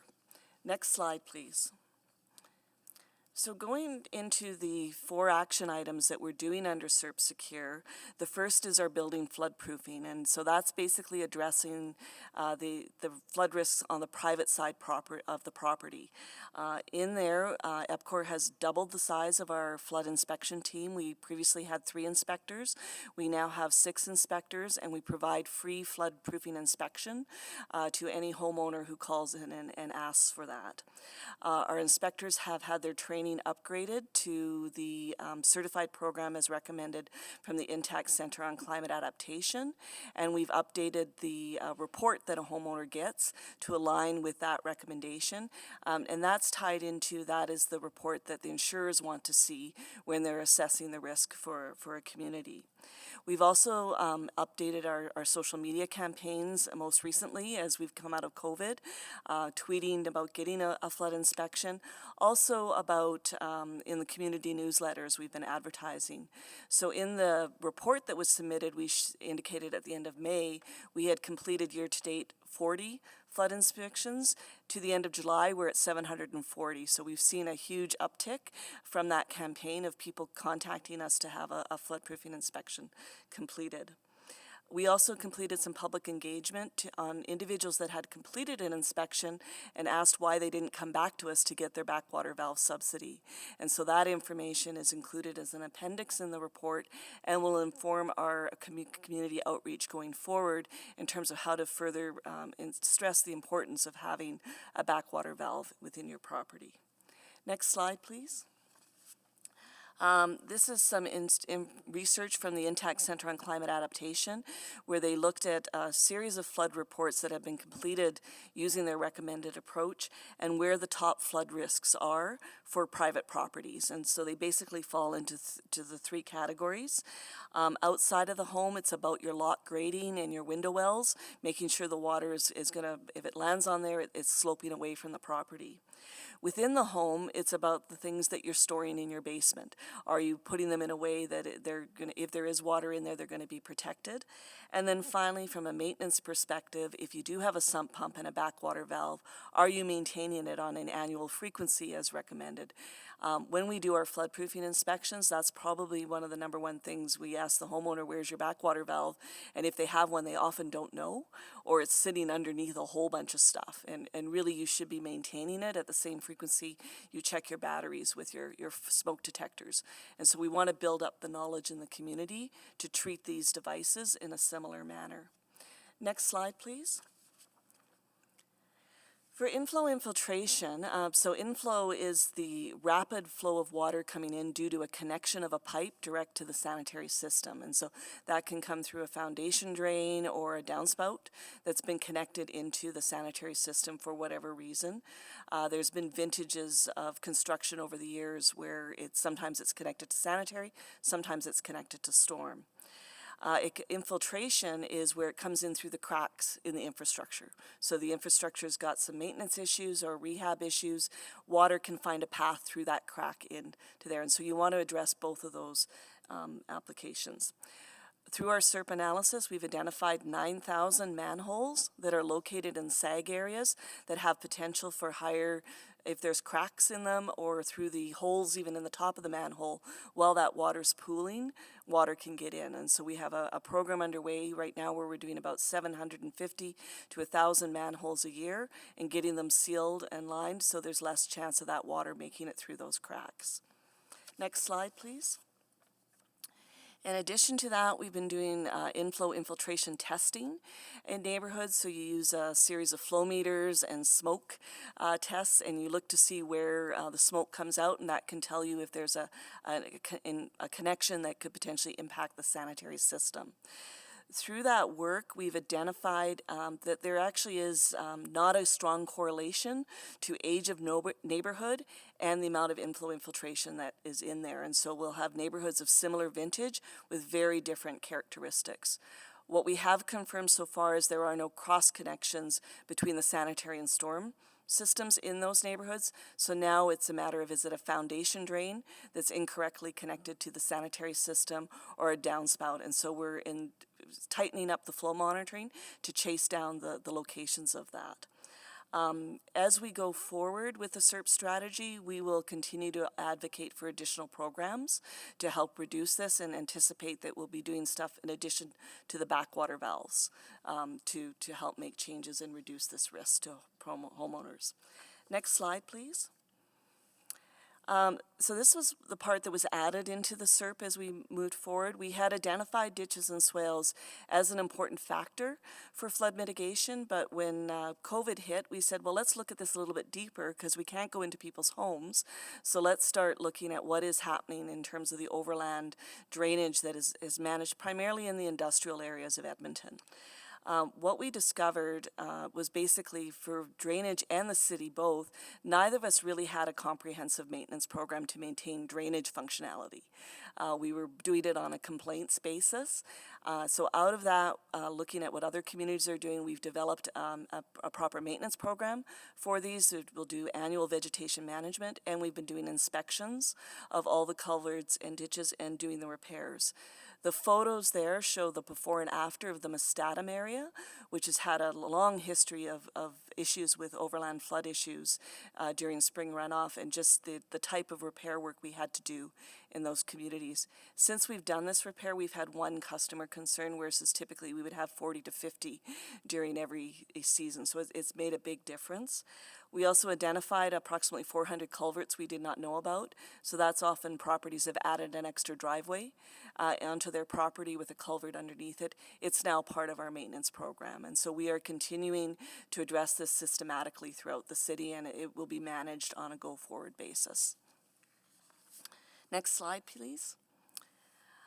From a riverine flooding perspective, our focus from the EPCOR perspective is about making sure the river doesn't back up the outfalls and impact the customers that are adjacent to those points. So in the original Serp strategy, we had identified 31 locations to add gates to basically close those gates if the river was backing up. We're in the design phase for the first 6 of them. The next 2 years after that, we'll do an additional 10, and then the remaining 31 will be done within 10 years. We also have walked the neighborhood with our floodproofing inspectors and have identified there's at least 12 reverse driveways in those locations, which are extreme high risk for those properties if the river overtops the bank. And so we will need to do additional outreach with those properties to look at what options they have to avoid the river ending up in an underground parkade. We do a plan to do significant flood-proofing outreach in the river valleys as the COVID protocols release, and we're able to do full inspections with those homeowners. And we are in active coordination with the City of Edmonton planning teams as it aligns to River Valley initiatives of Ribbon and Green, our water treatment plant floodproofing, as well as our electrical substation floodproofing. And this theme in particular is also heavily aligned with our Serp Respond, which is about emergency response protocols and how we would deploy sandbags and portable flood barriers. Next slide, please. So this slide has a lot of content on it, and I'm going to spend a bit of time on it because I'm flipping now to talk a little bit about the insurance piece. So what I will walk through is the circle in the middle, and that graphic is going to show up on subsequent slides. And basically what we're going to talk about is when we talk about insurance and whether a choice can be made on reducing an insurance rate, these are the players that are involved. And so if we start in the upper left, we've got the municipal and the utility perspective. We're the ones that are doing the mitigation efforts and have the most knowledge about the flood risks in the community. We are able to do community level flood risk assessment, and we're often the first responders when a flood event does occur. So we're the first ones to have to deal with the situation that has happened. Moving over to the private property owners, knowing how many people we have water meters, we know there's about 360,000 properties that are physical structures within the city that are at risk of flooding, but they're at varying levels of risk, and there's varying level of awareness of that risk with those customers. Each of those customers has a choice on what they want to pick for insurance, for sewer backup as well as overland flooding. And currently only about 50% of customers in our property owners in Alberta have opted for overland flood insurance. So there is still a gap, and a number of properties have not chosen that insurance product. That is up from 30% from 3 years ago. So it's moving in the right direction, but it's still not at the coverage that it should be at. And any mitigation on the private property is the private property's responsibility. Moving down to the insurance brokers, there's about 200 brokers in Canada that offer insurance, and there are varying levels of products that they offer. It is a competitive space. The pricing of insurance is dependent on a lot of different factors, not just your overland insurance, but also what is your building type, what is your fire risk, do you have a teenage son at home, all of those things, have you bundled with auto, all of those things go into the price that determines your insurance. They have the direct relationship with the property owner, and realistically, overland flood insurance is a new product, so there's still an understanding gap of risk and how to apply that product that we're working forward on. And then finally, on that circle, the other group is what's called the reinsurers and the catastrophic risk modelers. And so these are groups that are supporting the insurance brokers in their assessment of that flood risk. They're typically working at a global or national scale with that modeling. They are consuming data from the provincial and federal governments, but they are not set up in a way that can consume data from the municipality. Just the numbers don't work out with the number of municipalities and the number of modelers that are out there. And so that is a bit of the challenge area that we're working towards to close the gap on. Sitting outside of that circle of conversation, we have the federal and provincial governments, which are providing grants for flood mitigation to municipal and properties. They're providing topographical data and flood data to the reinsurance modelers, and they're providing disaster relief to the private property owners out of multiple departments within those political entities. And then finally, we've got the industry groups like Insurance Bureau of Canada, the Intact Centre on Climate Adaptation, and other groups that are advocating and moving forward best practices and standards. And so what I would say from this entire bit, it's complex, but we are all talking and it's moving in the right direction. And they're going forward, I'll talk a little bit more on this. Next slide, please.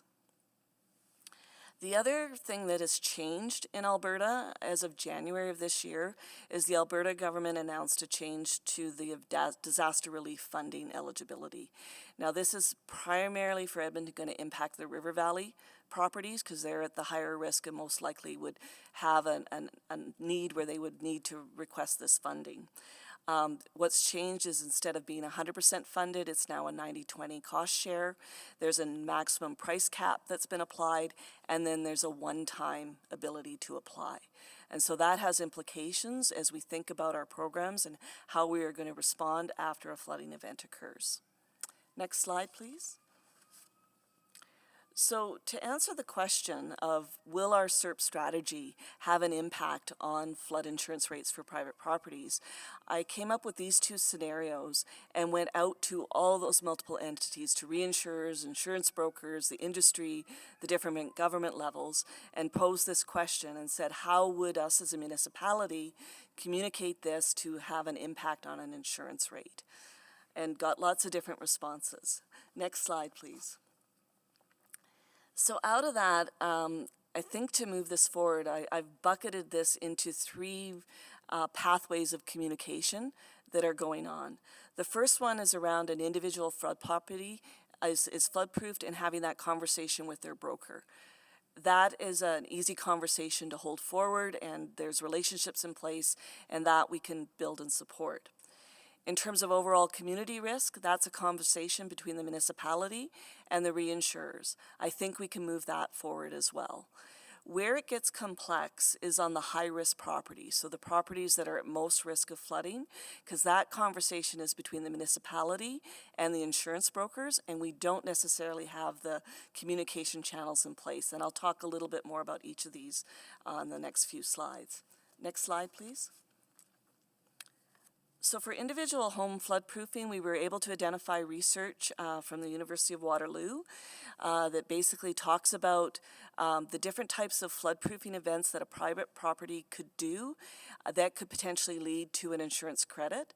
They also were able to capture out of that which were the programs that a municipality or utility would often provide subsidies for to encourage that behavior. Within Edmonton, our only subsidy right now that we provide is the backwater valve, but we also provide the free floodproofing inspection, which in other communities do not. I think on a go-forward basis, as we complete our inflow infiltration assessment, in the next PBR, we will most likely recommend some additional subsidies once we understand what is the behavior we need to drive to further reduce the risk. Next slide, please. On the overall community risk, our Serp strategy is well recognized.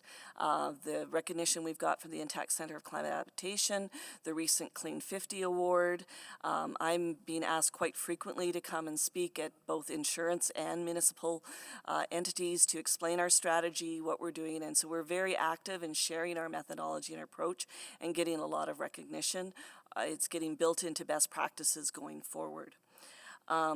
Just recently, I've been asked to join the Federal Disaster Resiliency and Security Advisory Panel, and so that will be going on over the next few months, and so we will have a voice directly in those discussions at the federal level going forward. Next slide, please.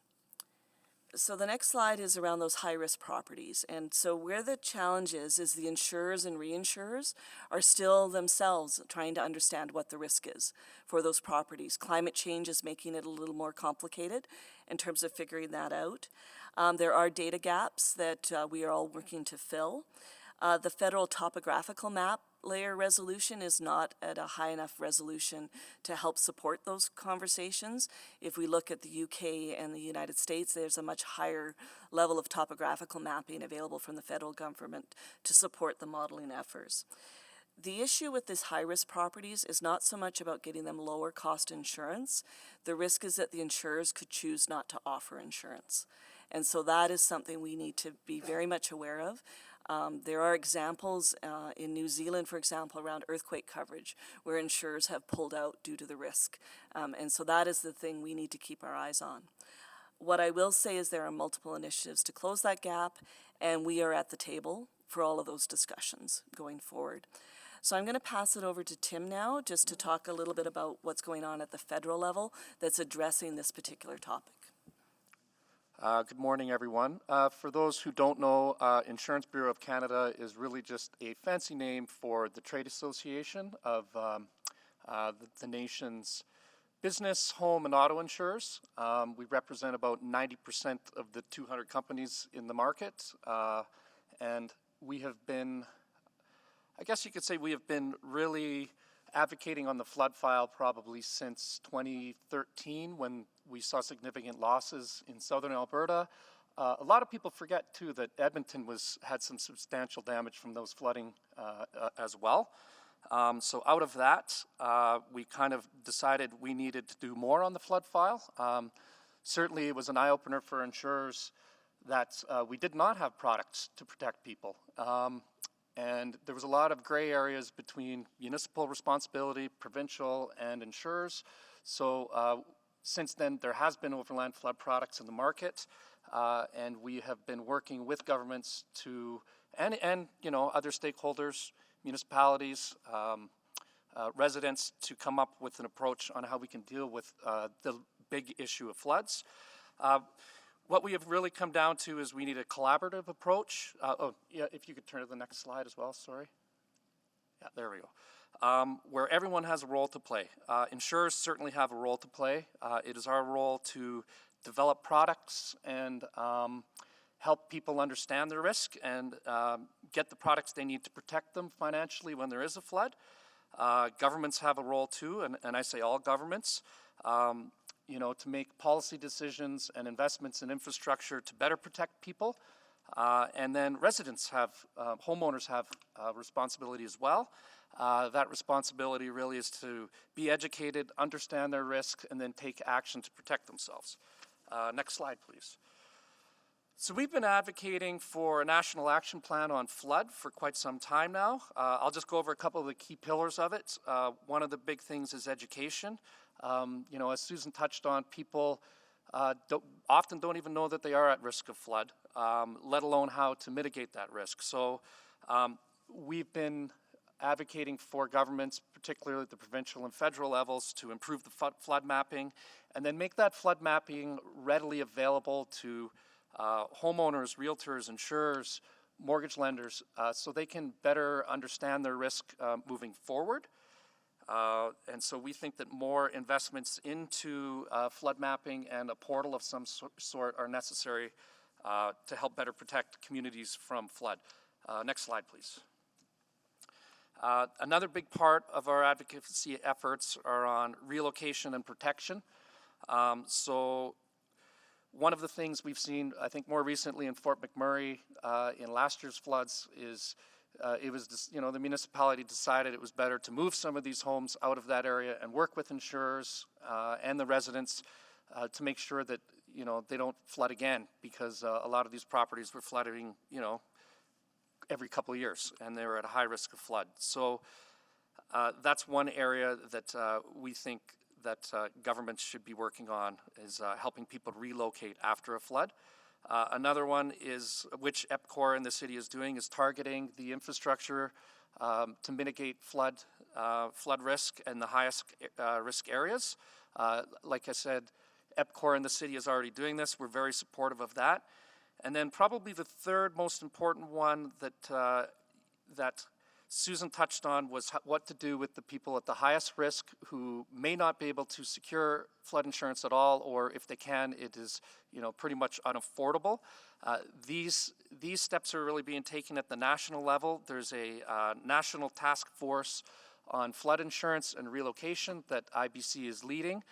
Essentially, they're looking at ways to develop a flood pool, a high-risk pool between insurers and government to better protect the people who cannot get flood insurance when they, to better protect them financially, and find a way that government isn't just the only one stepping in with DRP to pay for these properties once they've flooded. That work is ongoing. That task force was struck in 2020.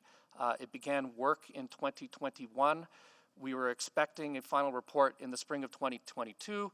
I don't know if that's going to happen right now given the election, but we're optimistic that behind the scenes, departments are still doing their thing and churning this work ahead. We are committed to, continually pushing to have this report released sometime in the spring, and we'll kind of see where that goes. I would say, the work being done federally is very aligned with the work that Edmonton's doing. I know when we go out to other municipalities, I don't say this lightly, I'm not just saying this because I'm here in front of members of council, but we always point to Edmonton and say, this is a model that you can follow. You guys are definitely leading the way. I think Susan has slowly become the municipal/insurance expert in a lot of tables, which is why she keeps getting invited to join more task forces. We're really happy to have her on board with a lot of the work that we do. At the end of the presentation, my bit of the presentation, I'm happy to take any questions and do my best to answer them. And now I'll turn it back to Susan. Next slide, please, and last slide. So basically, from a next steps perspective, ourselves and the City of Edmonton are continuing to engage with the insurance sector. Our outreach to the River Valley neighborhoods will be picking up over the next year in conjunction with the City of Edmonton planning teams. And then really just looking at, do we need to have additional customer subsidies to encourage behavior?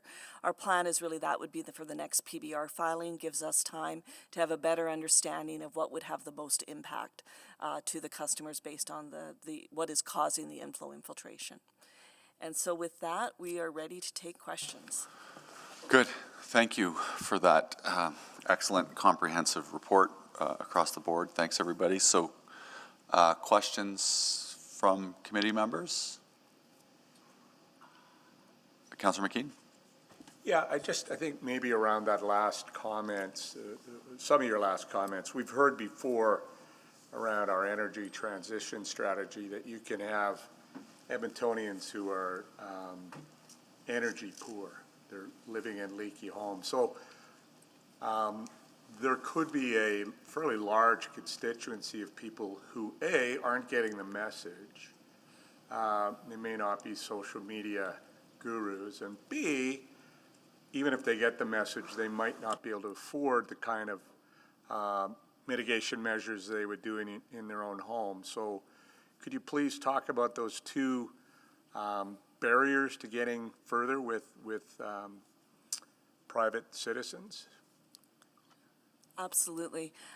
So I think one of the things that's been a big benefit from our Serp strategy is we've been actually able to identify who those customers are for the pluvial or the urban flooding risk. I think historically that's been a hard thing to get our hands around. So we have that those customers identified. There's about 40,000 properties across Edmonton that are at various range of risk. Our hope with COVID was to be reaching out to them last year, but we've been delayed, but it's moving forward again. And so from a risk perspective, certainly the River Valley is the highest priority. Our next two areas are actually the old McKernan Lake, which is what the big dot was, is one area where there is a chronic correlation of topography and basement flooding. There's also an area just north of downtown here that has a similar perspective on it. And so those are our priority areas to do that outreach. In terms of the flood-proofing aspects of it, the subsidy for the backwater valve covers the bulk of that cost. For the other items, those costs, often the interventions are quite low cost. Okay. And so as we understand, so if it's a downspout disconnect, that's often less than $100 to do. We want to tie that in with our green infrastructure strategy. So if we disconnect that downspout, are we directing it to a green infrastructure thing? And so we will work our way systematically through those properties. And then in conversation we've had with the climate change teams and the PACE programs and all that, I agree there is an opportunity to start expanding beyond energy efficiency to thinking about flood proofing. And is there a payoff in insurance rates if they flood-proof their home? I wasn't totally clear on that. That was, it's not very clear. I think because of the competitive market of insurance, you can't draw a straight line there. Certainly, some of those flood-proofing activities, if you get the right insurer, it might. Okay. And so it's about how to shop for insurance. And I don't know if Tim wants to add something to that. Yeah, I would love to be able to say definitively yes. I cannot. I mean, there are 200 players in the market. Each one of them will approach this differently. I would say some are more sophisticated with their data and probably more risk tolerant as well. They have a higher appetite to take on that risk. I would say the work being done here is moving in that direction. There are companies that will reduce rates or offer discounts for fireproofing, and I would say that this is kind of heading in the same direction as well. Like Susan said, it's difficult without years of data, but I think they're starting to get the confidence in the work being done. Some companies will, might trip and go on that side and say, yes, we can start offering discounts, and then due to the competitive nature of the market, you'll see other ones follow. Yeah. Yeah, no, I think my greater concern would be people who are sort of blissfully unaware that they might be at sort of great risk. Somebody's just bought a home or whatever it is, but yeah. Okay, thank you. Councillor Banga? Thank you. Just a couple of questions in regards to when you say high-risk properties, how do you establish that criteria? So when we were developing our Serp strategy, we were able to access a significant amount of modeling data available from the provincial government as well as through the insurance sector as well as our own internal modeling. From that modeling assessment, we were able to identify the properties where there's a high potential for water to pool outside of the home after a major storm event. And so out of the 360,000 properties in Edmonton, there's about 40,000 that have that topographical feature. And so we consider those as the moderate high risk. And then as you get down into the River Valley or some of these other bigger SAG areas, there's about 6,000 properties that fall into that high risk pool. Okay. So in your mind, what is the role of municipalities in the zoning process? In regards to flooding mitigations, or at least, avoid those areas? So I personally, as I've been speaking, have been saying the municipal role is at least twofold. One of them is about us looking after the public infrastructure, so what's going on in the street. But I think we have a really strong role as educators in the community to help the private property entities understand what their risk is, and being able to support them in the decisions that they're making. I think historically there had been a perception that you don't share information about flood risk because it's going to impact property values. We really have changed our thought process that we need to share that risk so people are making informed decisions. And so that's been a fundamental tenet of our Serp strategy, is that we share that risk information with the property owners for informed decisions by both parties.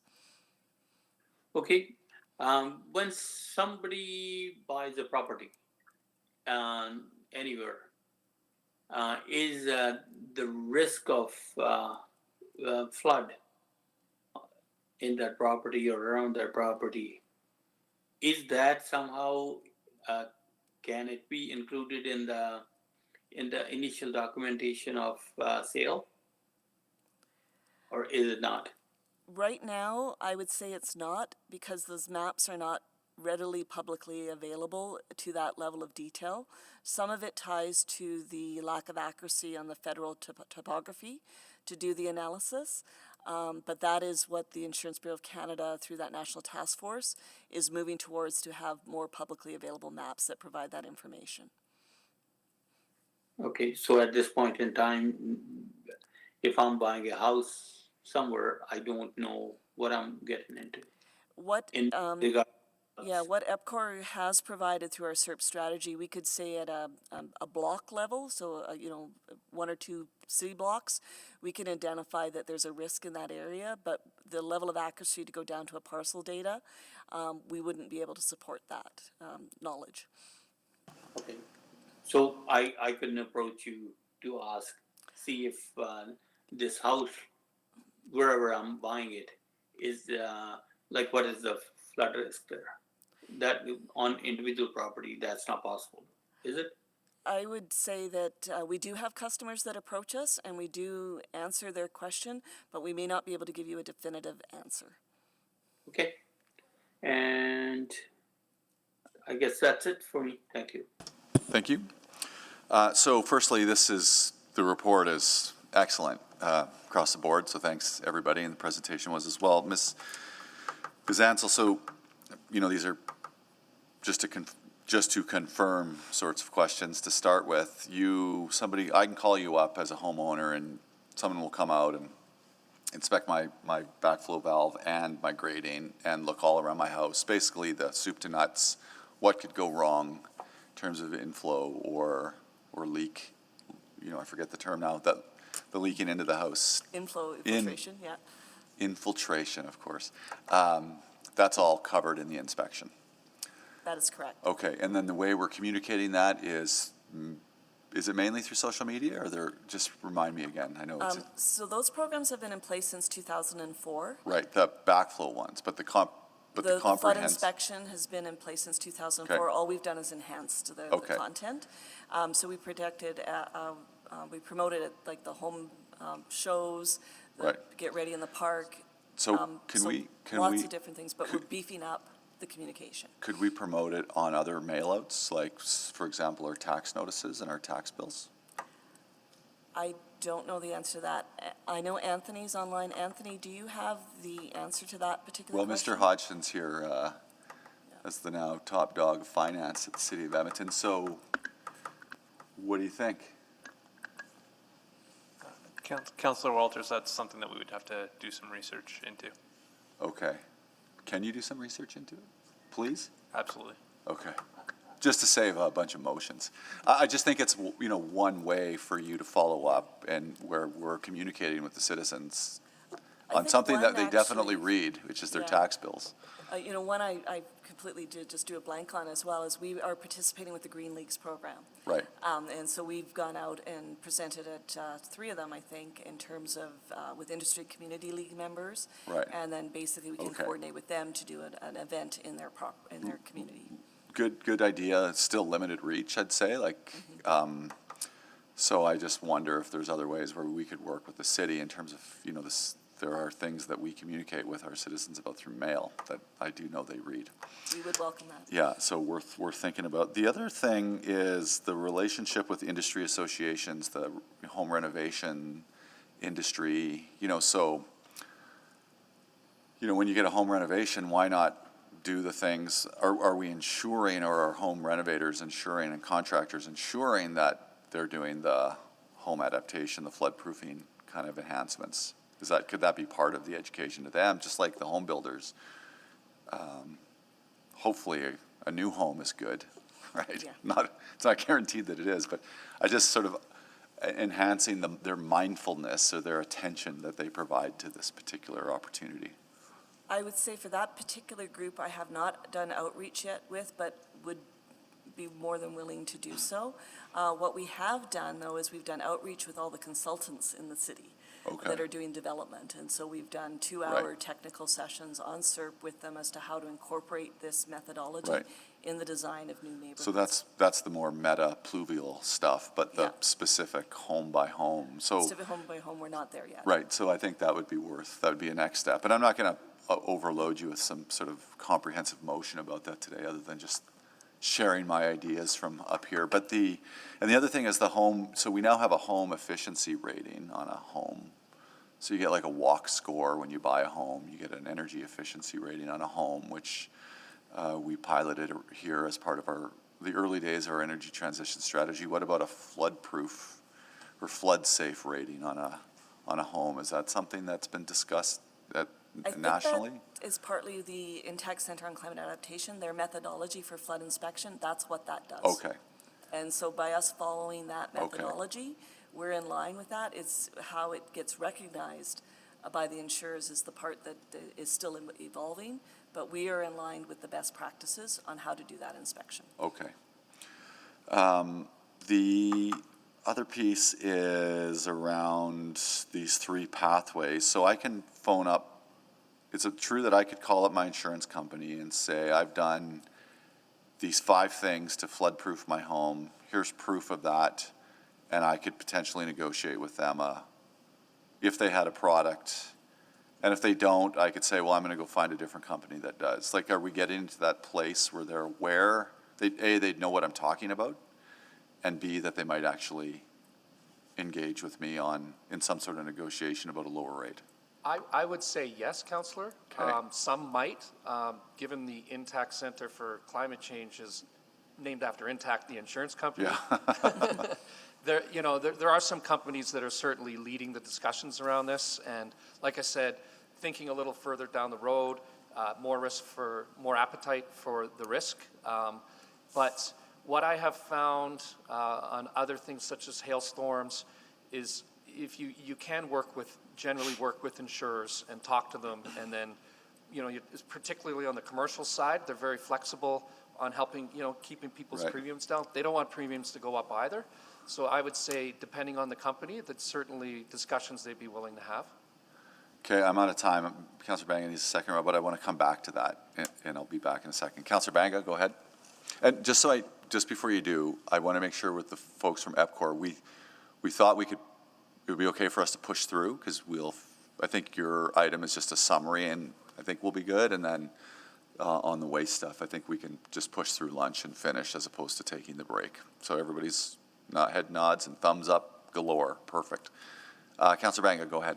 Second round. Just one more question. Is it possible for EPCOR to just add some of this information on the utility bill itself?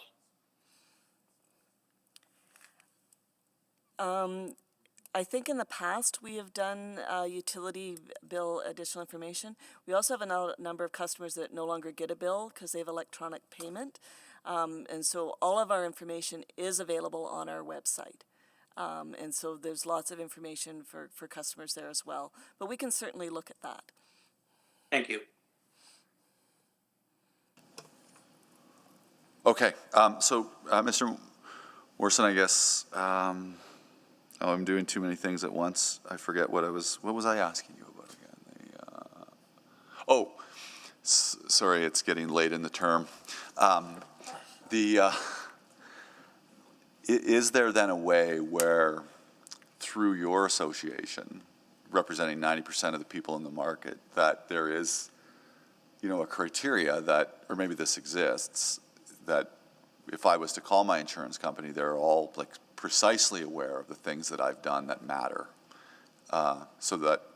So I guess my question is, how much is your association educating your members about the work that municipalities are doing and the things that homeowners can do and may call them about, so that when I phone mine, everybody's kind of singing off the same song sheet, so to speak? Yeah, I mean, certainly we try to get our members to be consistent in their approach, Okay. but every business model is different. I would say that there are, we do have members who, if you have a checklist for FireSmart, you are eligible for a discount. I would say we're not too far away from that potentially with a couple of our members, depending on who they are, and you'd have to maybe shop around to find the ones that are. Yeah. And if you're in a high-risk flood zone and you're paying a high premium, that's our advice: is like get out in the market, see what's out there. You'll probably find a better price. What is an example of a high-risk property?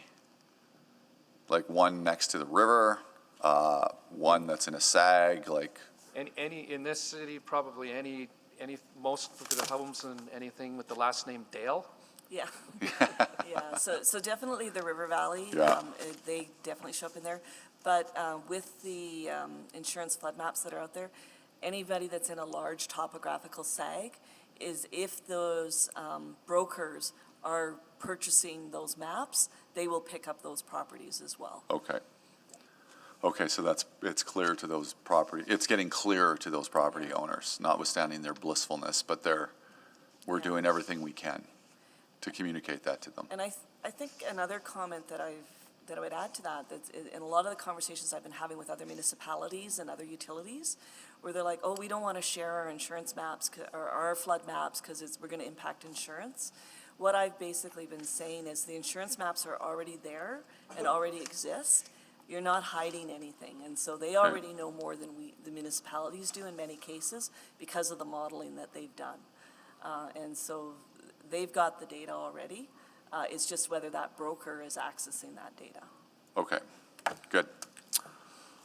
All right, well, I see no one else on the board, so I'm happy. This is just a receive for information report, so I'm happy to move that. Thank you.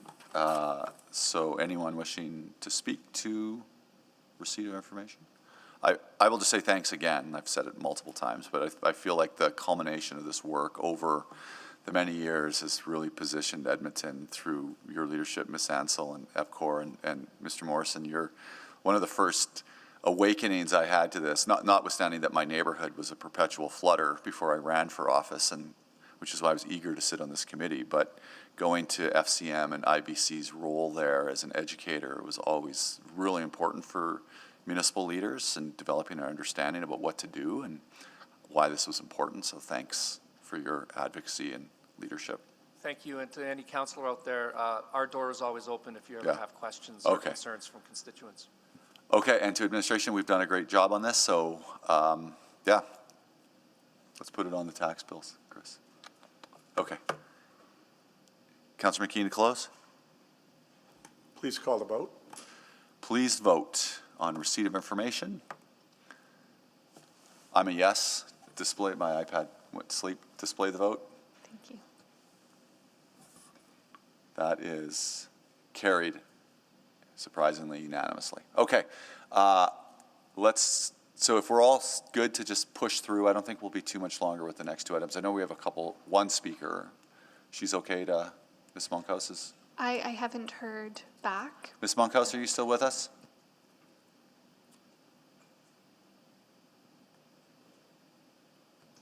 Well, we might force to become back. She does appear to still be on the Google Meet.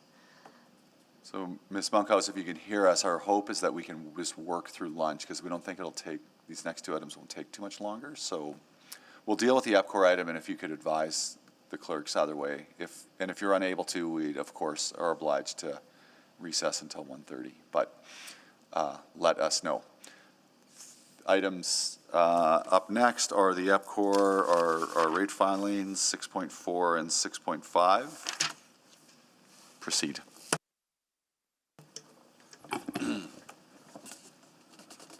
Have to check my watch. Good morning, Councillor Walters and members of committee. Mr. McNabb, Mr. Olson, and Ms. Johnson from the city are joining me today online. We are also welcoming Mr. Manning, Ms. Rosachuk, Mr. Bradford, and Ms. Piercy, who are joining us from the EPCOR team to support in answering questions of committee.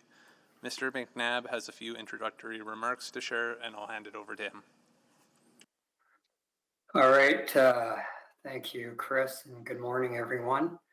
On June 25th and July 9th, 2021, Utility Committee deliberated on EPCOR's water, wastewater treatment, and drainage PBR applications to set new customer rates effective April 1, 2022. The Utility Committee passed a motion to incorporate 5 adjustments to the PBR applications and proposed bylaws 19626 and 19627. This included reducing the applied for return on equity for water and wastewater treatment from 9.89% to 9.64%, and increasing the productivity factor for drainage services from 0.25% to 0.5%. EPCOR submitted a PBR compliance application and updated bylaws 19626 and 19627 on July 27, 2021. Administration has reviewed the compliance application and confirms the bylaws have been appropriately amended in accordance with the directions from the Utility Committee. Therefore, the Water Services Bylaw 19626 and the Drainage Services and Wastewater Treatment Bylaw 19627 are ready to proceed to City Council on August 30th, 2021 for the appropriate readings. And with that, staff from EPCOR and administration are available to answer any further questions you may have. Thank you.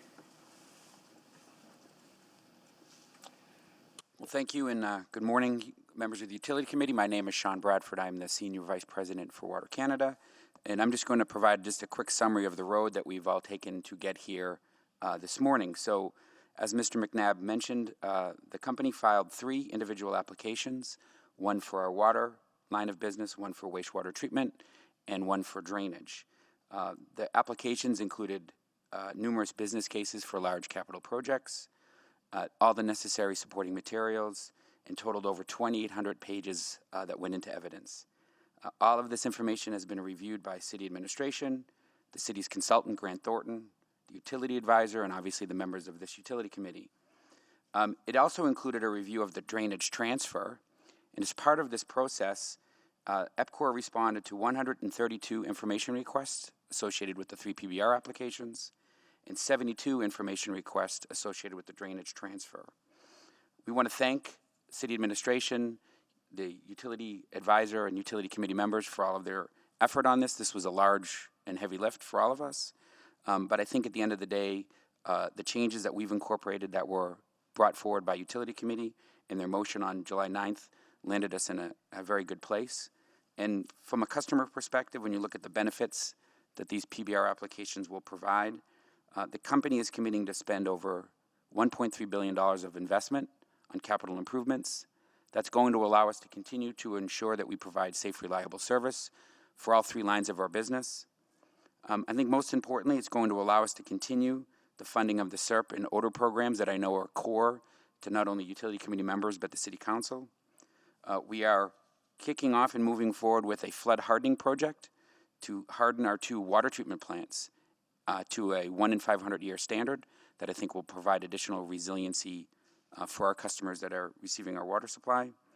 And all of this is done forward with a moderate rate increase to customers that will allow us to continue to support the growth and the development of the city. And with that, happy to answer questions if there are any. Thank you. Thank you. And before we do that, I see no one on the board. We do need to extend orders because we're at the break. So let's start with we may have to make a second motion, but just to complete 6.4 and 6.5 for now. I will move that. Move to, Okay, thanks, Councillor McKean. Just please vote. I'm a yes. Thank you. Oh.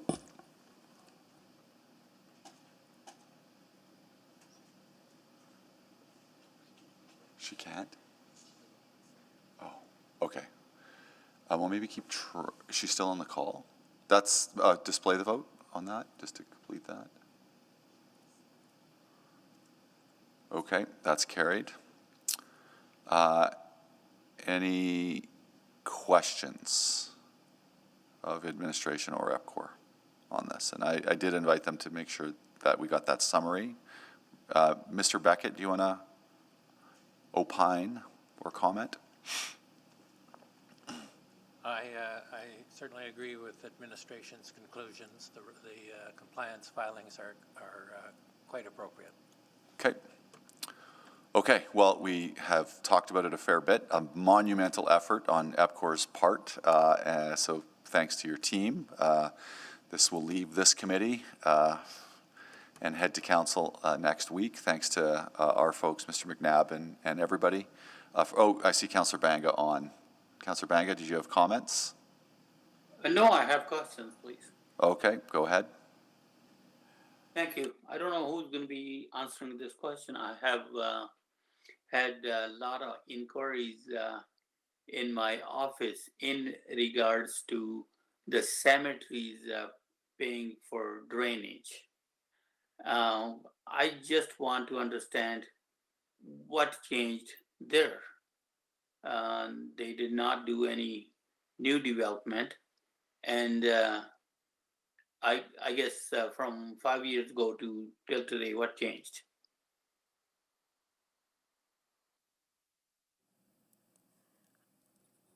I'm sorry, I'm not quite understanding the question. Okay, so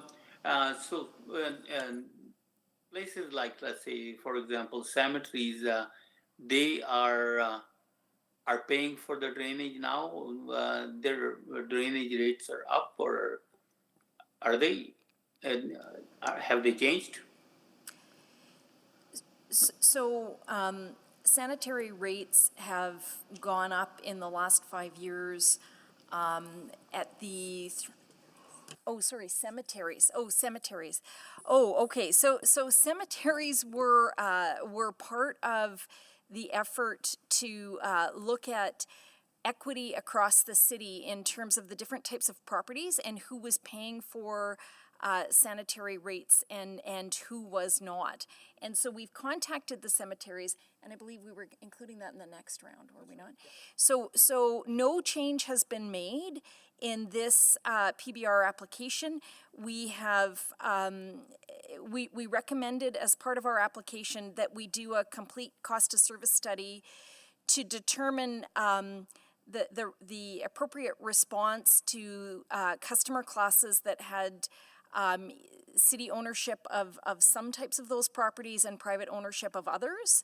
And so any changes to cemeteries will be coming back in the next PBR application, and there is no change in this PBR application.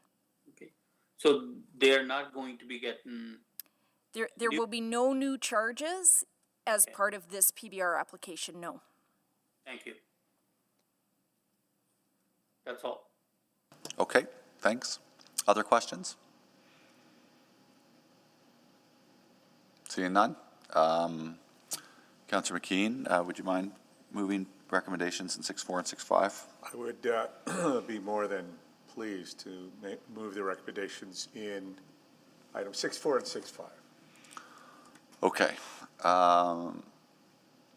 That is excellent. Any questions or comments further to that which we've heard? Seeing none, please vote.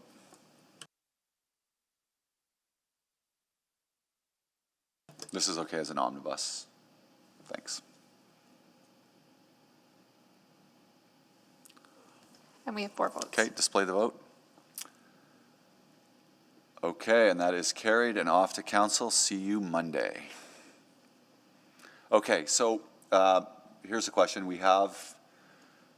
I did provide notice at about 11:30 that we would likely push through. The speaker is still on. I think we're going to run into quorum issues after lunch, which is my challenge. So I'm going to I'm going to make the call that we proceed.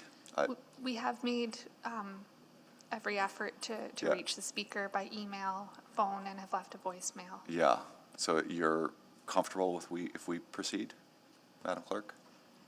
Yes, Okay. there's no obligation Right. at committee, and we have made every effort to reach the speaker. I understand that, and it's the chair's discretion as well, so I will ask for a motion to extend orders to complete this last Okay, I item. could do that, but I also need 1 minute. Okay, so we'll take a quick break and then let administration set up but move out, if you can make the motion to extend to complete the agenda. I will move to extend orders to complete the agenda. Thank you. Please vote.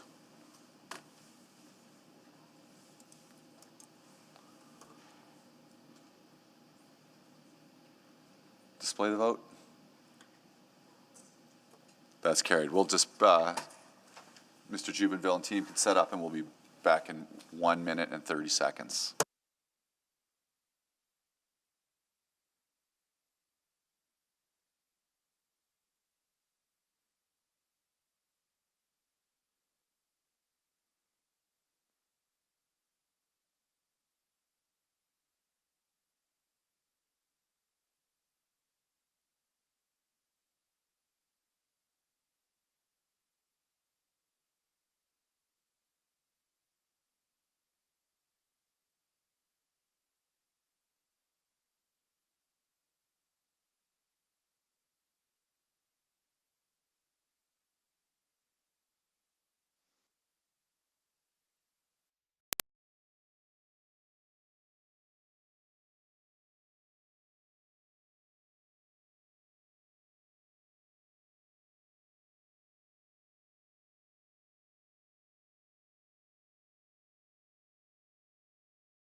Tabulate your schedule. Quick roll call. Councillor McKeon. Good afternoon. Councillor Banga. I am here. Councillor Paquette. I am always here. Always. Thank you. 6.6, proceed. Good afternoon.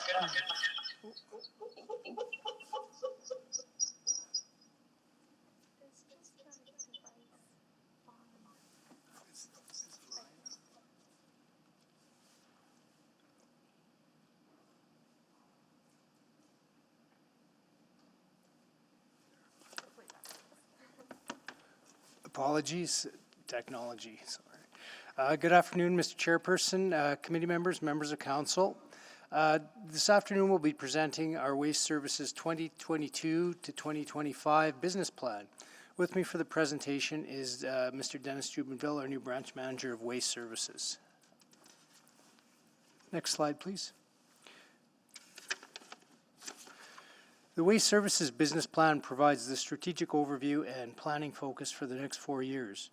It outlines the priorities and key initiatives that will allow Waste Services to continue to contribute to the city's corporate outcomes and the 90% residential waste diversion goal, which is established in our Waste Management Policy C527 and our 25-year waste strategy, which was approved by Council.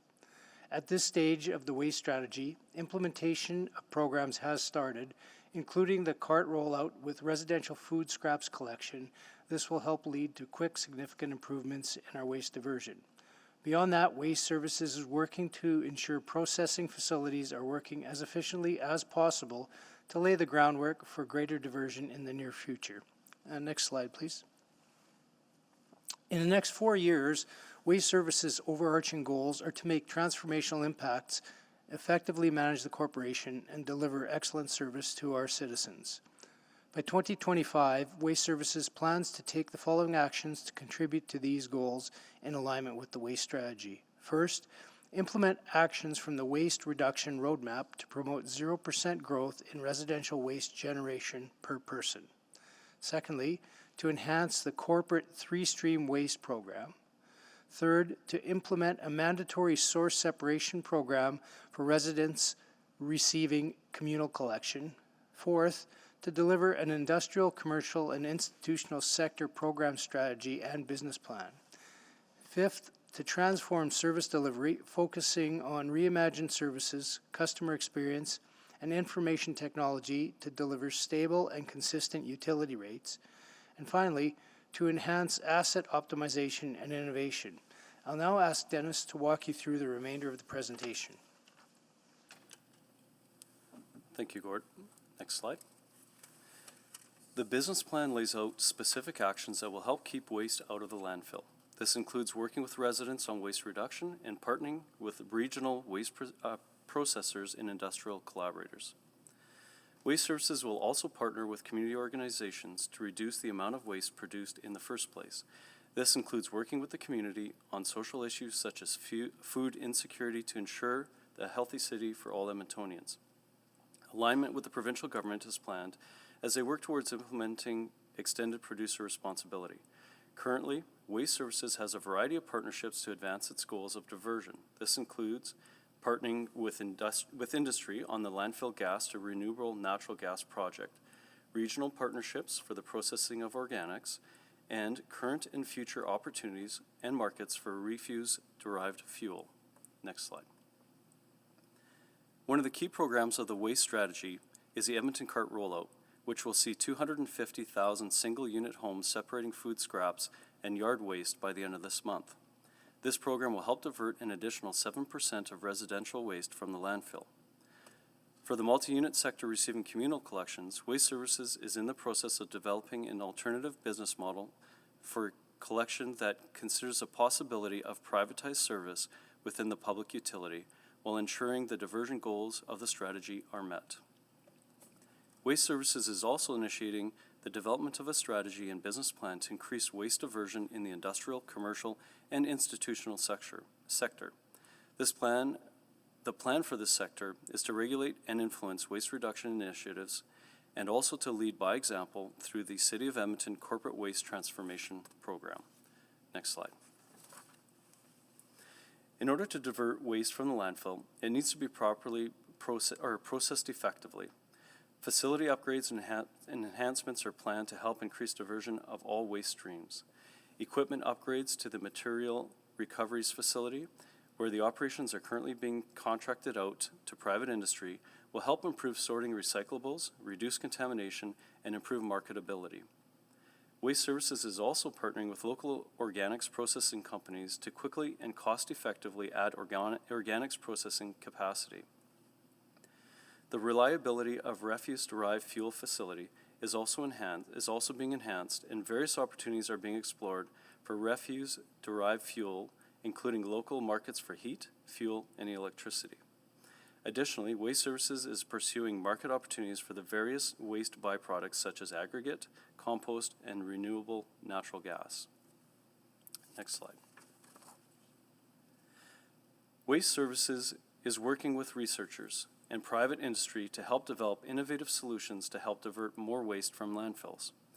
Work will continue at the Advanced Energy Research Facility and the Alberta Clean Energy Technology Accelerator to find ways to improve waste management processes and drive innovation in bioenergy and renewable resources. As an example, the landfill gas recapture system will produce more than 300,000 gigajoules of renewable natural gas annually when it becomes operational in 2023. The innovation work will continue to work towards sustainable opportunities that align with our waste strategy and help us achieve our commitment to utility rate stability while increasing diversion rates. Next slide. By 2025, the Waste Services plan to deliver a single-unit residential diversion rate of approximately 70%. To achieve this goal, the way service is delivered must be transformed. The Customer Excellence Transformation uses industry-leading practices like customer journey mapping and continuous engagement to affirm Waste Services' focus on the customer.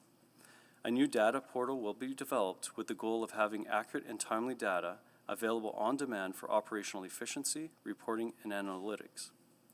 With 240 city facilities outfitted with 3 stream waste collection stations this year, the City of Edmonton will be able to lead by example in managing their corporate waste. In the next 4 years, Waste Services will continue to monitor, measure, and report on corporate waste diversion. Next slide.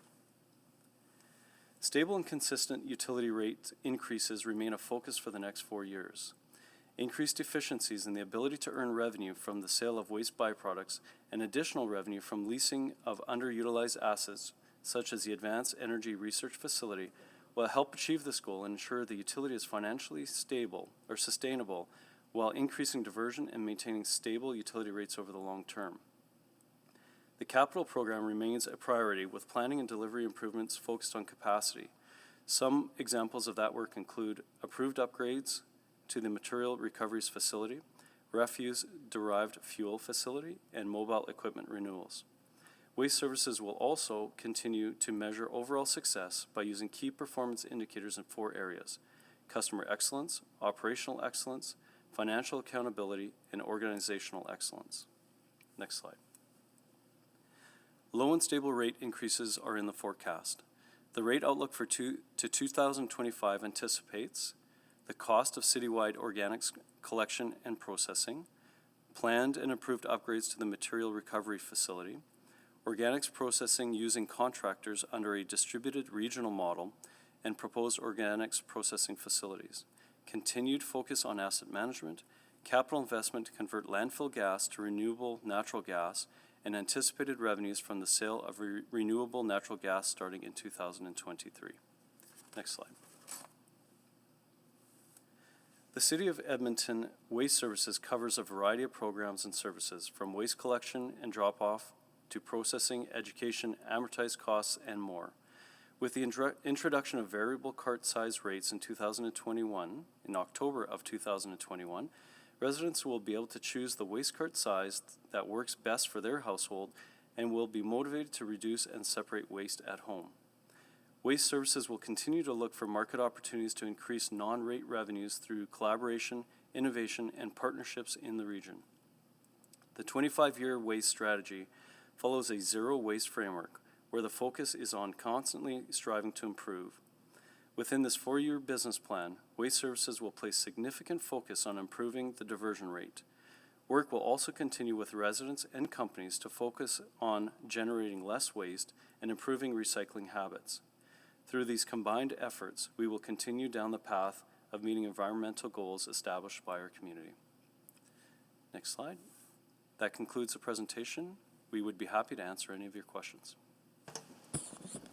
Thank you for that, folks. Councillor Paquette, do you have questions? Yes. Okay. Thank you, Mr. Chair. Really quickly, thank you for the presentation. Excuse me, apologies, could we? Sorry, hang on, Erin. Ms. Monkhouse is still on the meet. Could we just do one final check that? Ms. Monkhouse, are you there?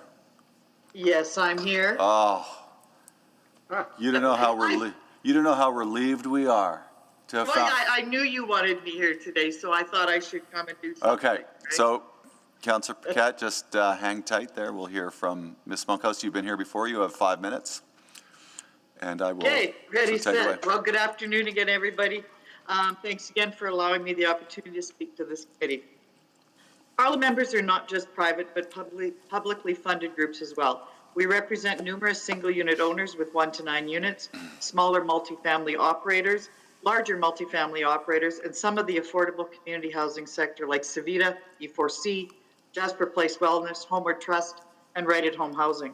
Some of our members not only have rental properties, but they do condominiums as well. If you live in a condo, you know what the condo fees are increasing to because of taxes, insurance, and waste. Fixed costs for both multifamily and condo are increasing rapidly. Privatized services to lower the cost is necessary to maintain affordability. They all want to be heard. Many are already incurring issues from just the cart rollout and the added costs they are already experiencing due to illegal dumping, excess waste removal costs, and additional handling. Illegal dumping is happening at its worst today.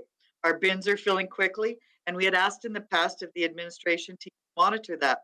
There has to be a change. We are seeing and hearing about it daily. Multifamily is not a one-size-fits-all, regardless of unit type, yet that is what you are already trying to do with the carts. We thank you for asking the administration to proceed with a business plan which allows the multifamily to contract to the private sector directly for their 3-stream service, waste, recycling, and organics. We ask that the business plan be done by a third objective party that is not part of the administration and include us as a stakeholder and listen to what we are saying. We can do this, we have in the past, and we can do it again. We know how and we have the means. We can initiate our own waste, recycling, and private sector has already stepped up to ensure proper disposal of organics because of the ICI. We want to be part of the 90% diversion, but let us do it our way. We will contribute just like the ICI contributes. Single family and multifamily have already paid over $215 million towards organic processing. We've paid our fair share. We have been quiet for over 15 years. We're no longer going to be quiet. The Fiscal Responsibility Report speaks to how Waste Services is currently conducting a benchmarking study of the shared service costs allocated to the utility, as well as a review of the interdepartmental services charged to the utility. We are led to believe that $1 revenue is $1 expenses. The utility revenue can only pay for expenses. This will be used to confirm that the allocation methodology currently used to determine utility rates is appropriate and reasonable. We have already shown you that it isn't either. If the city were to move forward without a privatized model, what do all the new programs, initiatives, recycling issues mean to our costs? Add the organic carts, baskets, different trucks, and structure, and our costs will far exceed anything fair or reasonable. The report also speaks to financial incentives for single unit and now the ICI sector. Arla and its members would like to know what and how these will be applied to the multifamily. The report also speaks to the selling of waste byproducts for revenue. Will that be used to offset our costs? You continually speak of the 90% diversion, and that is now the new goal for 2025. This has been the goal since 2007, and today we are still at 9%. Many of you are seeking re-election. All of your areas have condominiums and rentals, community and social housing. Talk to those people. Talk to the condominium boards or others residing in them. Talk to the community housing. affordable housing sector that are trying to provide housing for those that need it in the city of Edmonton. It was disappointing to the members in those areas when they read who was on their side and who wasn't. We sent out a questionnaire to the candidates running, and those responses are being shared with the membership. Those members have units in your area. Please stop this monopoly on our business. Please let us do our business to achieve the best environmental and financial outcomes for both of us. Thank you. Thank you. Questions for Ms. Monkhouse? Councillor McKean? Nope. I know you were on the board from before, Aaron and Mo. Is this for admin or for Ms. Monkhouse?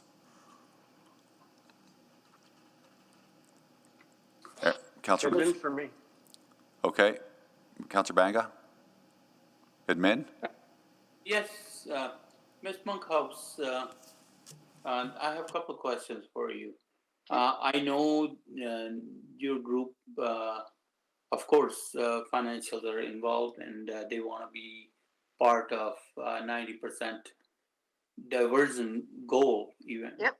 And what would be your suggestion in ensuring the compliance from your side? What would be our assurance? You're doing a bylaw and a regulation right now for ICI. We could be incorporated into that same bylaw. Why can't there be the same regulation or bylaw for us as well? We already follow many municipal bylaws. Oh, definitely. Okay. And then how about policing those that the compliance is done? Is it like, let's say if I'm owning a private property, my house there, why would I police, I guess, some of your customers? Okay, I don't know if I'm really understanding the question, but I can assure you that as City of Edmonton bylaw officers monitor our situation quite regularly out there. So I'm not sure where you're going with the policing of our units. No, policing, I mean, just that how do we control, who does what kind of thing there is not policing. You're going to control ICI. You're going to control single unit. We're just another business that has to be regulated. Okay. No, I don't really have any more questions for you. Thank you. Thank you. Okay. And we'll have questions for administration about what we're actually doing here today in this regard, Ms. Monkhouse. But that's all the questions we have of you. Thanks for staying with us and working over lunch. Thank you. Appreciate your perspective. Thanks. Okay, so back to questions of administration. Councillor Paquette, if you don't, well, you go ahead, and then Councillor McKean will be up next, and then Councillor Banga. Well, I'm happy to defer to Councillor McKean. That's okay. Go ahead, Aaron. Okay. So again, thank you. This is incredible work. And it's really wonderful to see how all of the areas and lines of business are separated out for public consumption. I was just wondering, and this is more of like I guess a technical question, but I seem to recall a graphic with all of those things broken up into their costs in the report, and just we didn't see it in the public presentation.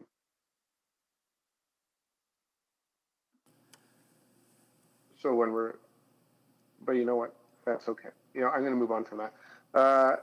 It's just, the point is, it would be good if the public gets that very, very frequently so they understand how their bill is broken up with these graphics on social media, things like that. And an explanation maybe that these are all transparent costs, that none of them are hidden. Is that possible to do? Councillor, definitely. We've shown that slide a number of times, and in this case, we just were alluding to all of the different aspects that make up waste collection, but we can certainly have that available with the cost for each component of the overall program as it relates to the rate. Okay, thank you. I think every chance we get to do that would be important, because despite our best efforts, there are still a lot of folks who are confused about their bill or confused about where their money is going. And so the more we can just communicate that on a regular basis, the better. Thank you for that.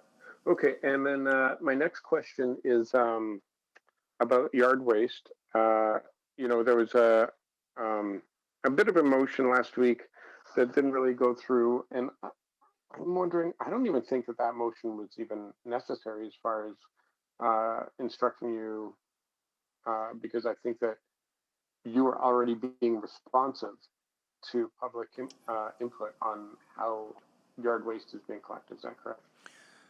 Correct, Councillor, and I think as this was the first year of the three-stream collection, this is the year that we're using to assess how we're performing, and then from there we can, through feedback from residents, also look at how we need to adjust, if we do need to adjust any of the different components within that three-stream collection, one of those being the organics component. Yeah, and so if we do need to adjust, you'll have good reason for it that you actually don't need council input for, I would assume. And then if you don't need to adjust, the same thing, and all of that can be communicated very clearly to the public. Yeah. That's correct. We'll try and continue to do extensive engagement throughout the process, as well as public information. But if there are adjustments to the program that do need any council approvals, we'd certainly come through Utility Committee to seek endorsement and any additional guidance. Right. So if an adjustment to service means an adjustment to rates, that's sort of what you're talking about there. Correct. Yeah. Okay. Perfect. Thank you very much. Thank you, Councillor. Councillor McKean. Yeah, thanks, Mr. Chair. So Ms. Monkhouse has been a very strong advocate for her constituency, but we're not really dealing, there's a report coming back from a motion made by a utility committee to look at potential private sector response to the multi-family. Yes, that's not today's agenda item, no. That's correct. Yeah, I just want to get that on the record that we're sort of dealing with a different thing, and I do appreciate that advocacy that she has brought. The question I have, and this is sort of related to my lifestyle, to be honest, and I think what we've seen through COVID too, a lot more delivery service of restaurant food. And if you go to a restaurant, you're eating on plates and silverware, so there's not much packaging involved, but there's a lot of packaging, and I just notice I recycle a heck of a lot of that packaging. So I don't know if there's innovation being seen elsewhere around this, but alternatives to packaging so that we don't generate that much. Like, there's some really sturdy plastic containers coming into my household quite regularly as a single guy who's not the greatest cook in the world. So, and that, I think, I've certainly read over time, people are doing more and more of that. And with COVID, we may have created a new habit where DoorDash and others become more part of people's lives. So first question, that was a long preamble, I apologize. First question is, do we have the kind of monitoring of the waste stream that lets us know those sorts of things, that we could see a difference in what's coming in? So we do, and we're currently undertaking a study to determine what's in the waste that we receive. And so that's the manner in which we know how to evolve our processing and how to evolve our recycling. So there's two methods. One is to know what we're receiving. The second piece is to reduce what we're receiving. And so a lot of our initiatives, such as single-use items and some of the other education that we're doing is going to hopefully help to reduce what's coming into the waste. But then when we receive it, we need to know how to best process it. And so we do these studies, and we're currently engaged in beginning a study right now. So I know some in the restaurant group, they're very progressive folks. And I just wondered if we have a roundtable with them to see if we could find solutions that they might try, some innovation, so we don't end up with all this really sturdy plastic packaging and I don't think plastic recycling has ever fulfilled its promise. And so I just wondered if we're seeing innovation, or if we have ideas within this business plan where we'd be going out to the kind of industries that are generating, like, I don't know how big a part of the waste stream that is, but it just feels like that's probably a growing issue over time with say, with DoorDash and those sorts of things becoming much more a part of people's lives. Yeah, absolutely agree with what you're indicating, and I know in the work that we're going to be doing, whether it's through the new bylaw that we're looking to bring forward in the single use, it's creating networks and engaging with. As you say, I think there's a lot of people within our community who want to even exceed what the regulations are, and learning through their experiences and helping them share that with their peers is something that would be part of our educational plan for our community. I'm not going to make a motion, but I think Mr. Jubinville reaching out to, I think there's a restaurant association or hospitality association. You might find some very willing partners there to try some innovative ways to deal with reducing packaging. So I'll leave it there. Thank you. Thank you. We'll do that. Thanks. Councillor Banga? Thank you. Welcome to the dark side, Mr. Jubinville, from one extreme to another. Anyway, my question is about, I guess, the evaluation of three-stream separation process there. We had a little bit of a time to evaluate what's happening, number of complaints, and also, I guess, suggestions that some of these big bins are too big or too small or not enough, whatever the case may be. Have we learned anything in regards to that, or are we going to be making adjustments? So I guess I can respond by stating we're beginning to learn.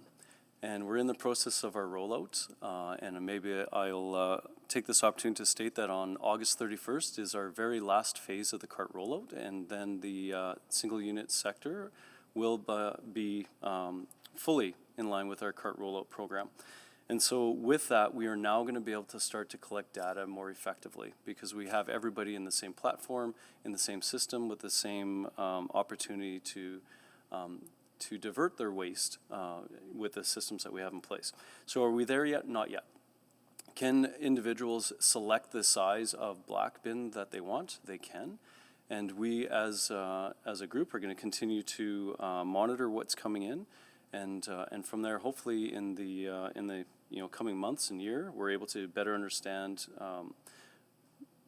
the trends that we're seeing with this new system and the new rollout. So it's a bit early yet, Councillor Banga, but we are now in a position where we can effectively do it. Okay, and the green bin, some people say it's too big and they don't have enough compostables, and they end up throwing, I guess, yard clippings or garden, I guess, trash in there. Does it reflect the quality of our I guess, composting material, or what effect does that create? So the effect is that it costs a lot more to process mixed organics than it does clean yard waste. And so if you can keep yard waste clean and outside of your green bin, we're able to process it at a much lower cost, and we're actually able to produce compost which is marketable. Anytime that you mix organics in the green bin, it's now much more expensive to process. And I'll give you an example. Simple yard waste is about $35 a ton to process. When we have mixed organics, it's $200 a ton. So when we increase the size of our bins, we're increasing the amount of mixed organics that we're getting.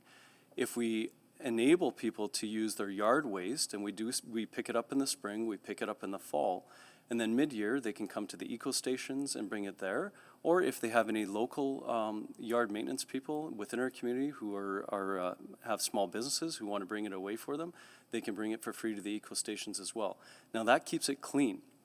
And again, that's more efficient for cost to the utility, but it also allows us to recycle it in a better way because that is now good compost that we can use effectively versus the lesser compost that comes out of a mixed organic bin. So it's a little bit of information on it, but we're going to continue to monitor. I know that there was a motion that didn't pass.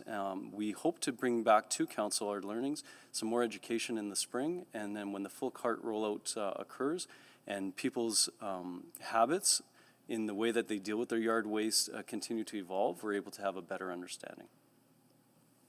Thank you so much. Okay. Mr. Beckett, any comments on nothing? Okay, good. So I have one thing, which is more of a sort of contemporary matter, which is just any comments or updates you have on our cart rollout, which, in some areas has been a little bit bumpy with some of the contractors, and it would be amiss if we didn't get a chance to ask you about that today. So, have those performances improved? I know this is very operational, but also of utter importance to our ratepayers. So is it getting better? It is. And so the one area with a contractor that was having a difficult time when they began doing their collections was resolved in that we assisted them. So the city assisted that contractor with the pickups within that area. So recently, we no longer have to assist them in the multi-unit area, so they're doing that by themselves without our assistance. They've received a couple more trucks, and we are advised by September they won't need any assistance. They will be able to do it on their own. And so that's very positive, and they're actually meeting the dates that they're supposed to be picking up and collecting. So our understanding is that it's going well. Our last phase is August 31st. We have a contractor who will be taking on that last phase. They are the contractor in that area already, and so it should go a lot more smoothly than some of the other areas. How many contractors do we have outside of the areas that we do collections in? Like, what's the number of different contract companies that are involved? So this is where, being new, I can ask for help. So I'll ask Mr. Fowler, how many contractors do we have? 3 curbside contractors. Okay. Which includes that one that I will not name. But okay. So then of course, do you have any data on our call volumes? I could provide colorful description of off the charts calls to our offices. My inbox has slowed down dramatically, so presumably you're experiencing the same reduction. That's it exactly as well. And I don't have any exact data, but anecdotally, we feel the call volume is coming down. So. Okay. And certainly there's performance metrics in those contracts that would, if performance didn't improve, we could make a change, of course. Yeah, absolutely. And in fact, that's how we were able to assist them because the contract allowed it. And it does have measurement and expectations and consequences if performance isn't met. Okay. In terms of the diversion targets and the organics piece, the regional, we've done some work lately and given you some direction lately about, expanding our approach into more of a regional distributed model. Any kind of early updates on that? I know one of the items was a private item, and that's not to get you to delve into that necessarily, but does that look promising? So I can generally say yes, it is looking promising, and what it enables us to do, rather than us being the sole provider, we have the ability for more than one provider of that processing, which takes away from the potential breakdowns or reduction in our diversion. And so our diversion rates this year are quite a bit higher even than they were last year. So last year, I think we were around 18%. Year to date, as of July, we're at 31.5 this year, which is nearly double. Okay. So it is getting better. So the promise is, in terms of diversion, is one thing. The promise manifesting or being fulfilled in terms of lower capital costs, that's also a reality that we can point to. Yeah, absolutely. Capital costs for certain. So we do have 2 operators right now that started in the spring, and it's going well. Okay. Okay. Thank you. So this is a receive for information report. This is the business plan that will inform the rate filing in the fall for the new group, whoever is up here next. So I have no further questions. Thank you for the presentation and the report, Mr. Seabrook and Mr. Jubinville. Anyone else on committee, if someone wants to move receipt of information? I'll move that. Okay, thank you, Councillor Banga. Any comments? Anyone wishing to speak? Yeah, I'm going to address that in a second. Yeah. Okay. So I will ask for the vote on receipt of information of the Waste Services Business Plan, item 6.6. Please vote.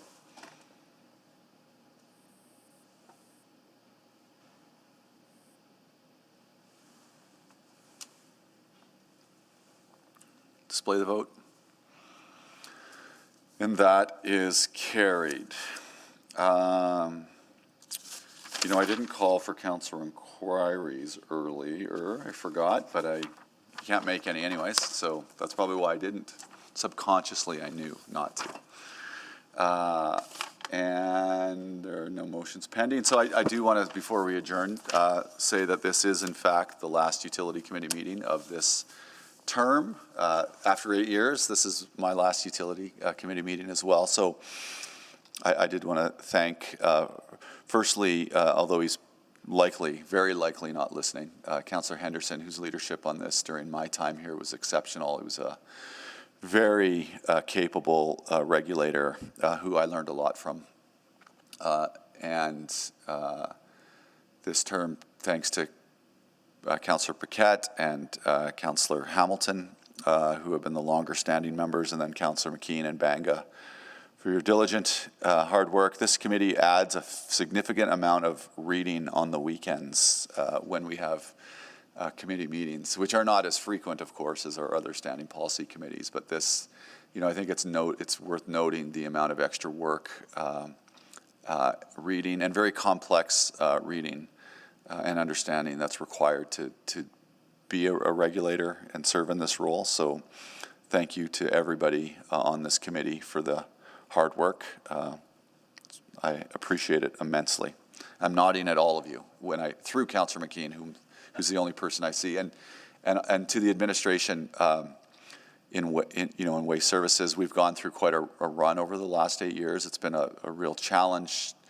One of the things we had to face up to is that our beloved waste system wasn't quite what we thought it was, which broke our citizens' hearts a little bit, and I think we were down on the mat a bit after a couple tough audits. Mr. Seabrook, through your leadership and others, we've been able to get back up on our feet and create a pathway to what our citizens expected originally, which was an outstanding and exceptional waste system that the environmental components of are increasingly important to our citizens as we, the urgency around climate change and the role that a good waste management system in a municipality contributes to reduction of emissions is really important. So I think we've all worked really hard to get us onto good footing again, and hopefully we can.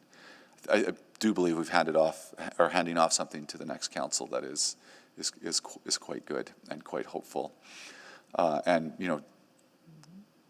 The drainage transfer was a big deal, and all the things that we've done, both in waste and in utility. I want to thank Mr. Beckett, who's been our steadfast advisor through my whole time here. So to you, sir, we couldn't have done this without you. We could have done a version of what we've done without you, but it wouldn't have been quite as good. So your advice to us is invaluable, and personally, I'm very grateful for the work that you do for us. So thanks. Okay. I loved utility committee. It was one of my favorite parts of this job. So with some sadness, I do adjourn this final meeting. And thanks to the clerks as well. Always a strong foundation. Meeting adjourned.